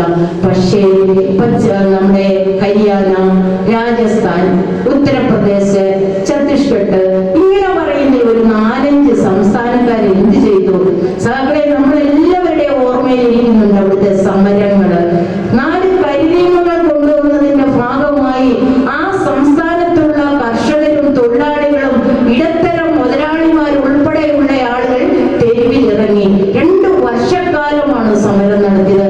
ആ 2 വർഷക്കാലം സമരവുമായി മുമ്പോട്ട് പോകുന്നതിനിടയിൽ 450 പേർ മരണപ്പെട്ടു പോയി. നമ്മൾ ടിവിയിൽ കൂടെ കണ്ടു. ഇവിടെ നമ്മൾ ധരിക്കുന്നത് പോലെ ആവശ്യാനുസരണം ചെരുപ്പുകളൊന്നും ഇല്ല കേട്ടോ. മറ്റു സംസ്ഥാനത്തേക്ക് ചെന്നാൽ നമ്മൾ ഭാഷയനുസരിച്ച് ചെരുപ്പുകൾ മാറുന്ന പോലെ അതിനുള്ള സാമ്പത്തിക ശേഷിയൊന്നും ആ സംസ്ഥാനത്തൊന്നും ഇല്ല കേട്ടോ. ചെരുപ്പ് പോലും ഇടാതെ ഈ പറഞ്ഞ കിലോമീറ്ററുകളോളം നടന്ന് പ്രായം ചെന്ന വാർദ്ധക്യമായിട്ടുള്ള അച്ഛന്മാരുടെയും അമ്മമാരുടെയും കാലിന്റെ ഉള്ളം പൊട്ടി ചൊകരി ഒഴുകുന്നത് നമ്മൾ കണ്ടു. എന്നിട്ടും അവർ പുറകോട്ട് പോയില്ല സഖാക്കളെ. ഇന്ന് നമുക്കൊരു വെയിലുണ്ടെങ്കിൽ 4 അടി മുന്നോട്ട് മുദ്രാവാക്യം വിളിച്ചു പോകാൻ നമുക്ക് വിഷമമോ വെയിലാന്ന് പറയും. നമ്മള് മഴയാണെങ്കിൽ പറയും സഖാവെ പറ്റില്ല മഴയാണെന്ന് പറയും. മഴയെയും വെയിലിനെയും മാറ്റി നിർത്തിക്കൊണ്ട് അതിനെ എല്ലാം സഹിച്ചുകൊണ്ട് ഏതാണ്ട് 2 വർഷക്കാലം ആ സമരം നീണ്ടുപോയി. ആ കരിനിയമം മാറ്റുകയല്ലാതെ വേറെ മാർഗമില്ലെന്ന് മനസ്സിലാക്കിയ മോദി ആ 4 കരിനിയമങ്ങൾ വീണ്ടും പഴയതുപോലെ അവർക്ക് ആക്കി കൊടുത്തു.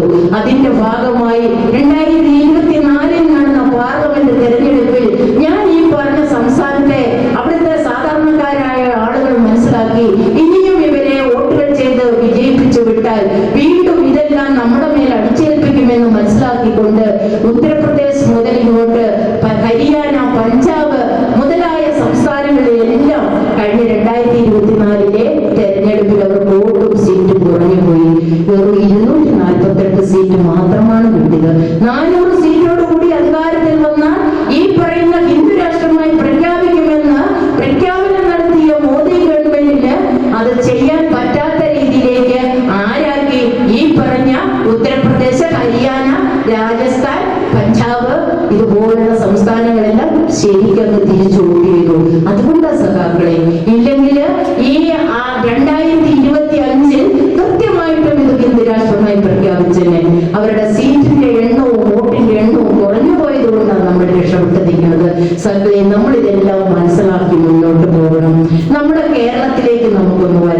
നമ്മൾ അവിടെയുള്ള കാര്യങ്ങൾ മാത്രം കേട്ടുപോയിട്ട് കാര്യമില്ലല്ലോ.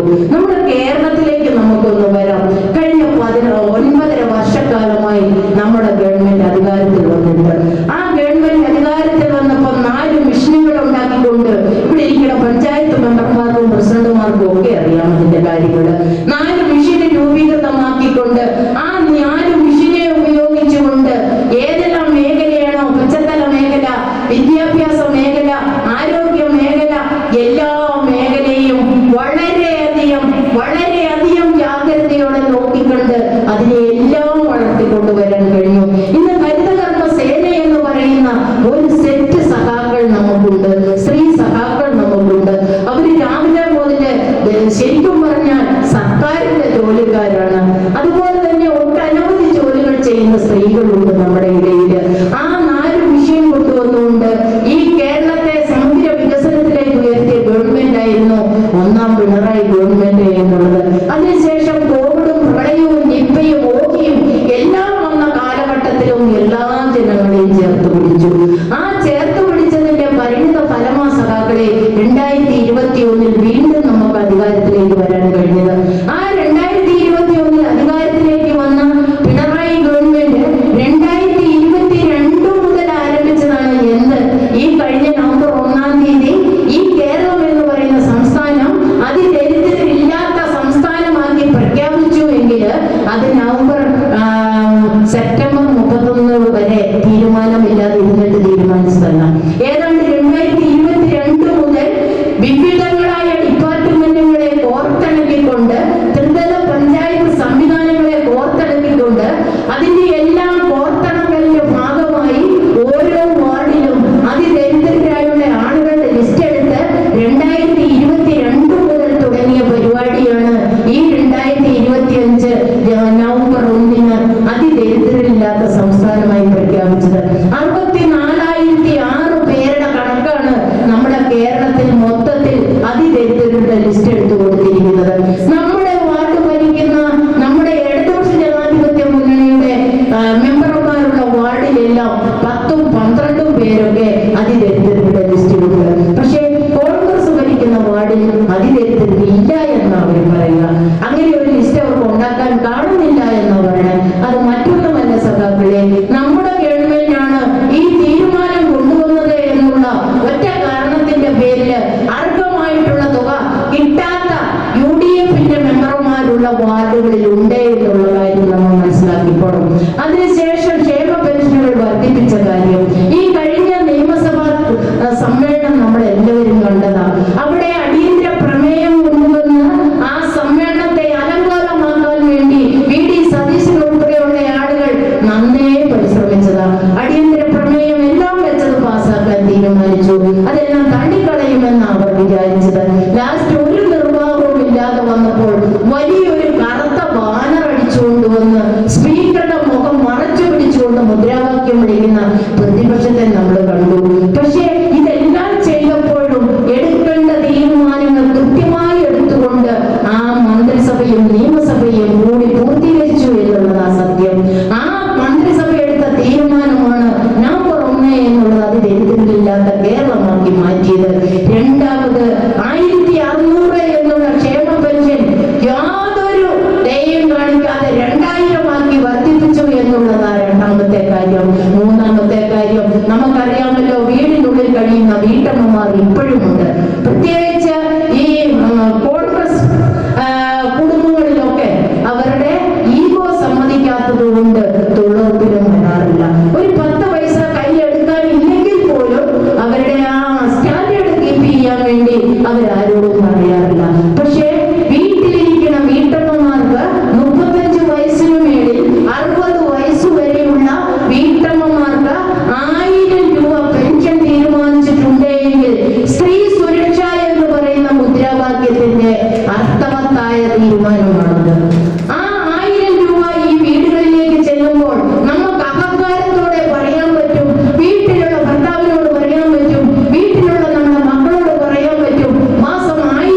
രൂപ പ്രഖ്യാപിച്ചു.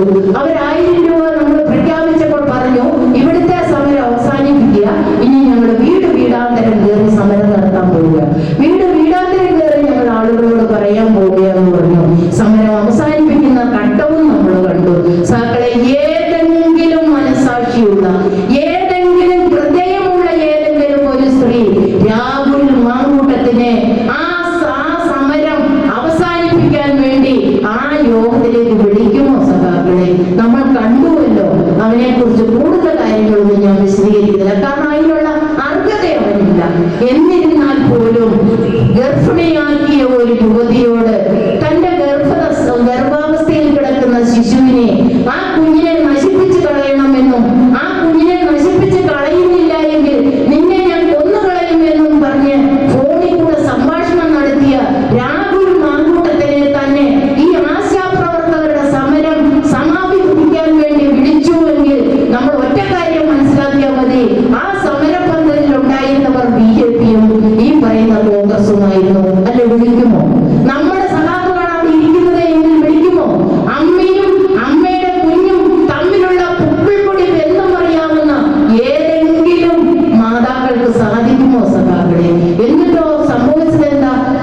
ആദ്യം രാഹുൽ മാങ്കൂട്ടം വരുന്നു, അത് കഴിഞ്ഞ് തൊട്ടുപുറകെ VD സതീശൻ വരുന്നു. VD സതീശൻ വന്നപ്പോൾ രാഹുൽ മാങ്കൂട്ടം അവിടെ ഇരിക്കുന്നത് കണ്ടു.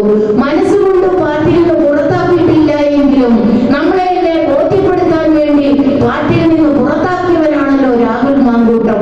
അവൻ അവിടെ ഇരിക്കുന്നത് കണ്ടപ്പോ VD സതീശന് അസ്വസ്ഥതയുണ്ടായി. ഉടനെ രാഹുൽ മാങ്കൂട്ടം അങ്ങ് ഇറങ്ങിപ്പോകുന്നു. രാഹുൽ മാങ്കൂട്ടം ഇറങ്ങിപ്പോയ പുറകെ VD സതീശൻ കയറി വരുന്നു. VD സതീശൻ വന്ന് ഇരുന്ന് സംസാരിക്കുന്നു. നമ്മൾ മനസ്സിലാക്കേണ്ട കാര്യങ്ങൾ സഖാക്കളെ, അവരുടെ കോൺഗ്രസിന്റെയും BJP-യുടെയും സംവിധാനം എന്ന് പറയുന്നത് സാധാരണക്കാരെ സംരക്ഷിക്കാൻ വേണ്ടിയിട്ടല്ല. ഏതു വിധേനയും വിവാദം ഉണ്ടാക്കിക്കൊണ്ട് കേരളത്തെ, പണ്ട് സ്വാമി വിവേകാനന്ദൻ കേരളം ഒരു പ്രാന്താലയമാണ് എന്ന് പറഞ്ഞു. അതിന്റെ കാരണം എന്താണ് എന്നും ഇവിടെ സ്വാഗത പ്രസംഗത്തിന്റെ സഖാവ് സൂചിപ്പിച്ചു. മുട്ടിന് താഴെ മുണ്ടെടുക്കുവാൻ, നമുക്ക് സ്വർണ്ണാഭരണങ്ങൾ ധരിക്കുവാൻ, മറയ്ക്കുവാൻ എന്തിനേറെ പറയുന്നു. ദളിത് വിഭാഗത്തിൽപ്പെട്ട, കീഴ്ജാതി വിഭാഗത്തിൽപ്പെട്ട ഒരു പുരുഷൻ കല്യാണം കഴിച്ചാൽ ആ പുരുഷൻ കല്യാണം കഴിച്ചു കൊണ്ടുവരുന്ന സ്ത്രീയെ ആദ്യ രാത്രിയില് ഈ പറയുന്ന ഉയർന്ന ജാതിക്കാർക്ക് കാഴ്ച വെച്ചിട്ട് മാത്രമേ ഈ പറയുന്ന ദളിത് വിഭാഗത്തിൽപ്പെട്ടവർക്ക് പിന്നോക്ക വിഭാഗത്തിൽപ്പെട്ട പുരുഷന്മാർക്ക് കിടപ്പറയിലേക്ക് കൊണ്ടുപോകാൻ സാധിക്കുകയുണ്ടായിരുന്നുള്ളൂ. മാറുമറയ്ക്കൽ സമരത്തെ കുറിച്ച് ഇവിടെ സൂചിപ്പിച്ചു. സാക്കളെ, ബ്രിട്ടീഷ് ഭരണകാലത്ത് മാറുമറയ്ക്കൽ എന്ന് പറയുന്ന ഒരു സംവിധാനം ഉണ്ടായിരുന്നു. ഈ മാറുമറയ്ക്കൽ സമരം നമ്മൾ നടത്തി മാറുമറയ്ക്കാനുള്ള തീരുമാനം നേടിയെടുത്തവര് ജനാധിപത്യ മഹിളാ അസോസിയേഷനാണ്. അതുപോലെ മാറിടത്തിന് കരം കൊടുക്കുന്ന ഒരു കാലഘട്ടം ഉണ്ടായിരുന്നു. ബ്രിട്ടീഷിന്റെ പട്ടാളക്കാർ എല്ലാ മാസവും വീടുകളിൽ കയറി ചെന്ന് മാറിടത്തിന് കരം വാങ്ങിക്കുമായിരുന്നു. 2 മാസം ചെന്നു. സഖാവ് നങ്ങേലി, ആലപ്പുഴയിലെ ചേർത്തേക്കയിലുള്ള സഖാവാണ്. ആ സഖാവ് 2-3 മാസം ഈ പറയുന്ന മാറിടത്തിന് കരം കൊടുത്തു.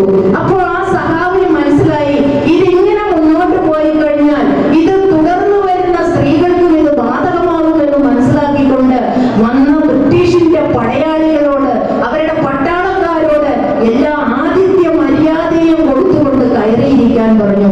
അവര് കയറിയിരുന്നു.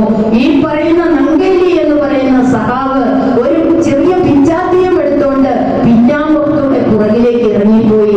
അവിടെ ചെന്ന് ഒരു ചേമ്പല മുറിച്ചെടുത്തുകൊണ്ട് മേശപ്പുറത്ത് വെച്ച് തന്റെ മാറിടം മുറിച്ച മേശപ്പുറത്ത് ആ ചേമ്പിലേക്ക് വെച്ചിട്ട് പറഞ്ഞു, നിങ്ങളിത് കൊണ്ടുപോകുക. ഇനിയും മാറിടത്തിന്റെ കരം വാങ്ങാൻ വേണ്ടി എന്റെ വീട്ടിൽ വരേണ്ടതില്ല എന്ന് പറഞ്ഞ്, നമുക്കറിയാം നമ്മുടെ ശരീരത്തിന്റെ ഒരു ഭാഗം മുറിച്ചു മാറ്റിക്കഴിഞ്ഞാൽ രക്തം എന്തുമാത്രം വാർന്നു പോകുമെന്ന് നമുക്കറിയാം. ആ മാറും മുറിച്ചു കൊടുത്തതിന് ശേഷം രക്തം വാർന്നൊലിച്ച് മറ്റാരോടും പരാതി പറയാതെ, മറ്റാരോടും ആവലാതി പറയാതെ മരണപ്പെട്ടയാളാണ് സഖാവ് നങ്ങേലി. ആ സഖാവ് നങ്ങേലി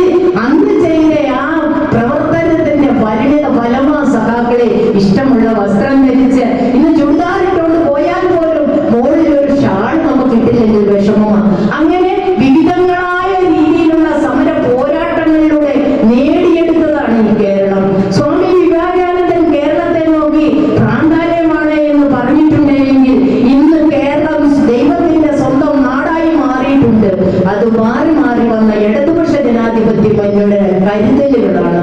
അത് മനസ്സിലാക്കിക്കൊണ്ട് സഖാക്കൾ എല്ലാ രാഷ്ട്രീയവും തിരിച്ചറിയണമെന്നാണ് എനിക്ക് ഈ അവസരത്തിൽ സൂചിപ്പിക്കുവാനുള്ളത്. ഒറ്റ കാര്യം കൂടെ പറഞ്ഞുകൊണ്ട് അവസാനിപ്പിച്ചോളാം. സഖാക്കളെ, നമ്മുടെ ത്രിതല പഞ്ചായത്ത് തെരഞ്ഞെടുപ്പ് വരികയാണ്. നമ്മുടെ ജില്ലയിൽ ആകെയുള്ളത് 52 പഞ്ചായത്തുകളാണ്. ആ ജില്ലയിലെ 52 പഞ്ചായത്തുകളില് 29 പഞ്ചായത്തും ഭരിക്കുന്നത് നമ്മളാണ്. 2 പഞ്ചായത്തിൽ നമുക്ക് ഭൂരിപക്ഷം ഉണ്ടെങ്കിലും അതവിടെ SC-യും ST-യും സംവരണമായിരുന്നത് കൊണ്ട് അതിലേക്ക് മത്സരിപ്പിച്ച നമ്മുടെ ആളുകൾ തോറ്റുപോയി. അതുകൊണ്ട് നമുക്ക് എണ്ണത്തിൽ ഭൂരിപക്ഷം ഉണ്ടെങ്കിലും അതിന്റെ അധ്യക്ഷ സ്ഥാനത്തേക്ക് പോകാൻ നമുക്ക് സാധിച്ചില്ല. അത് മാറ്റി നിർത്തിയാല് 29 പഞ്ചായത്തുണ്ട് നമുക്ക്. സഖാക്കളെ, ഇത്രയേറെ കാര്യങ്ങൾ വോട്ടർ പട്ടിക എടുത്ത് പരിശോധിച്ചാൽ നമ്മളാണ് ഓരോ വാർഡിലും പോകുന്നത്. ഒരു സംശയവും വേണ്ട. ഇത്രയേറെ സ്ത്രീ ഉന്നമനത്തിനു വേണ്ടി, സ്ത്രീയുടെ മുന്നേറ്റത്തിനു വേണ്ടി പ്രവർത്തിക്കുന്ന ഒരു ഗവൺമെന്റ് നമ്മുടെ കേരളത്തിലുള്ളപ്പോൾ നമ്മൾ എന്താണ് കാണേണ്ടത് എന്ന് നമ്മൾ മനസ്സിലാക്കണം. ഈ ഗവൺമെന്റിനെ വീണ്ടും തുടർന്ന് 2026 നമുക്ക് അധികാരത്തിൽ കൊണ്ടുവരണം. ആ അധികാരത്തിൽ കൊണ്ടുവരണമെങ്കിൽ 29 പഞ്ചായത്താണ് ഇന്ന് നമ്മുടെ കൈകളിൽ ഉള്ളത് എങ്കിൽ അതൊരു 35-ലധികം പഞ്ചായത്തായി നമ്മൾ മാറ്റിയെടുക്കേണ്ടതുണ്ട്. ഇന്ന് നമുക്ക് 100 സീറ്റാണ് ഉള്ളത് എങ്കിൽ അതൊരു 120 സീറ്റിലേക്ക് ഉയർത്താൻ പറ്റുമെന്നാണ് നമ്മൾ നോക്കേണ്ടത്. അതിന്റെ ചവിട്ടുപടിയാണ് ഈ വരാൻ പോകുന്ന ത്രിതല പഞ്ചായത്ത് തെരഞ്ഞെടുപ്പ് എന്നുകൂടി ഞാൻ സൂചിപ്പിക്കുക. സഖാക്കളെ, നേരത്തെയൊക്കെ ഒരു വാർഡിലേക്ക് ഒരു സ്ത്രീയെ മത്സരിപ്പിക്കണമെങ്കിൽ ഞാനത് ഒരുപാട് കഷ്ടപ്പെട്ടിട്ടുണ്ട്. ഒരു വാർഡിൽ ചെന്ന് ഒരു ചേച്ചിയോട് ഞാൻ മത്സരിക്കുന്നില്ല, എനിക്ക് പേടിയാ. പക്ഷെ ഇപ്പൊ പേടിയില്ല. എന്താ പേടിയില്ലാത്ത? കുടുംബശ്രീ സംവിധാനം വന്നു. ആ കുടുംബശ്രീ സംവിധാനത്തിലൂടെ സ്ത്രീകളുടെ മുമ്പോട്ട് പോക്ക് സാമൂഹികമായും സാംസ്കാരികമായും സാമ്പത്തികമായും നമ്മൾ വളർന്നു. നമ്മൾ അടുക്കളയിൽ നിന്നും അരങ്ങത്തേക്ക് ഇറങ്ങി. ദേശീയ ഗ്രാമീണ തൊഴിലുറപ്പ് പദ്ധതിയില് ഏറ്റവും കൂടുതൽ ജോലിക്കിറങ്ങുന്നത് സ്ത്രീകളാണ്. അങ്ങനെ വിവിധങ്ങളായ മേഖലകളിൽ സ്ത്രീകളെ ഇന്ന് അരങ്ങത്തേക്ക് ഇറക്കിയ ഗവൺമെന്റാണ് മാറി മാറി വന്ന LDF ഗവൺമെന്റ്. ആ ഗവൺമെന്റ് തന്നിട്ടുള്ള നേട്ടങ്ങൾ ആ സഖാക്കളെ നമുക്ക് എന്തെങ്കിലും കിട്ടിയിട്ടുണ്ടെങ്കിലുള്ളൂ. 50% സംവരണം കേരളത്തിൽ മാത്രമേ ഉള്ളൂ, മറ്റൊരു സംസ്ഥാനത്തുമില്ല. 33% സംവരണത്തിന് വേണ്ടി ഇന്നും അവർ പോരാടിക്കൊണ്ടിരിക്കുക. പക്ഷെ ഇതുവരെ കിട്ടിയിട്ടില്ല. പക്ഷെ കേരളത്തിൽ നമുക്ക് 50% സംവരണം. ആ 50% സംവരണം വരുമ്പോൾ ഇപ്പൊ ഒരു വാർഡിൽ വനിതാ വാർഡാണെങ്കിൽ സഹോദരങ്ങളെ, ഉറപ്പായിട്ടും ഞാൻ പറയുന്നു, മനസ്സുകൊണ്ട് ആഗ്രഹിക്കുന്ന 2-3 പേര് ആ വാർഡിലുണ്ടാവും. കാരണം അതുപോലെ നമ്മൾ വളർന്നു കഴിഞ്ഞു. പക്ഷേ ഒരു വാർഡിൽ 1-ലധികം പേർക്ക് മത്സരിക്കാൻ പറ്റില്ലല്ലോ, നമുക്കറിയാമല്ലോ.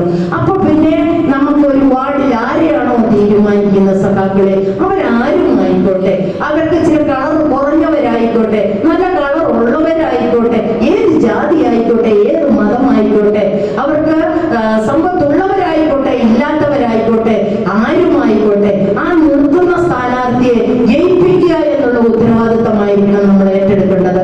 ആ സ്ഥാനാർത്ഥിയെ ജയിപ്പിക്കണമെന്നുണ്ടെങ്കിൽ നമുക്ക് ചില ജോലികളുണ്ട്. നമ്മളോട് ഫീൽഡിൽ വർക്കിന് പോകാൻ പറയും. എല്ലാ ഇലക്ഷനിലും നമ്മളോട് പറയും സ്ത്രീകൾ സ്കോഡുകൾ ഉണ്ടാക്കി വർക്കിന് പോകണമെന്ന്. നമ്മൾ എന്ത് ചെയ്യും? ഇവിടുന്ന് സിജിമോൻ സഖാവോ അല്ലെങ്കിൽ അതുപോലുള്ള ഏരിയ കമ്മിറ്റി അംഗങ്ങളോ അല്ലെ ലോക്കൽ സെക്രട്ടറിമാരോ ആരെങ്കിലും പോകുന്ന കൂടെ പേരിന് മാത്രം നമ്മൾ ആ കൂടെയൊക്കെ ചേർന്ന് നിൽക്കും. നമ്മൾ ഒറ്റയ്ക്കൊന്നും ഒരു സ്കൂളിനും അധികം വാർഡുകളിൽ പോകാറില്ല.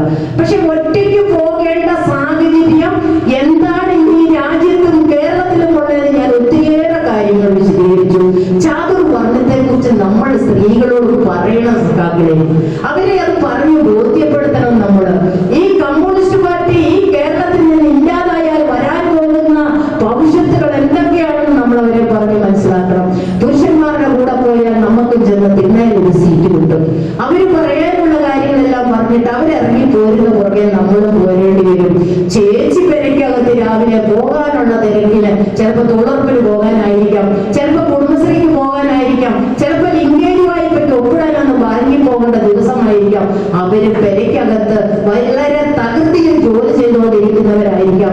ആ വീട്ടമ്മമാരെ കാണാൻ ഇവർക്ക് ആർക്കും സാധിക്കില്ല. കാരണം പുരുഷന്മാരെ സംബന്ധിച്ചിടത്തോളം അടുക്കളയിലേക്ക് കയറി ചെല്ലാൻ പറ്റില്ല. നിങ്ങൾക്ക് അറിയാമല്ലോ.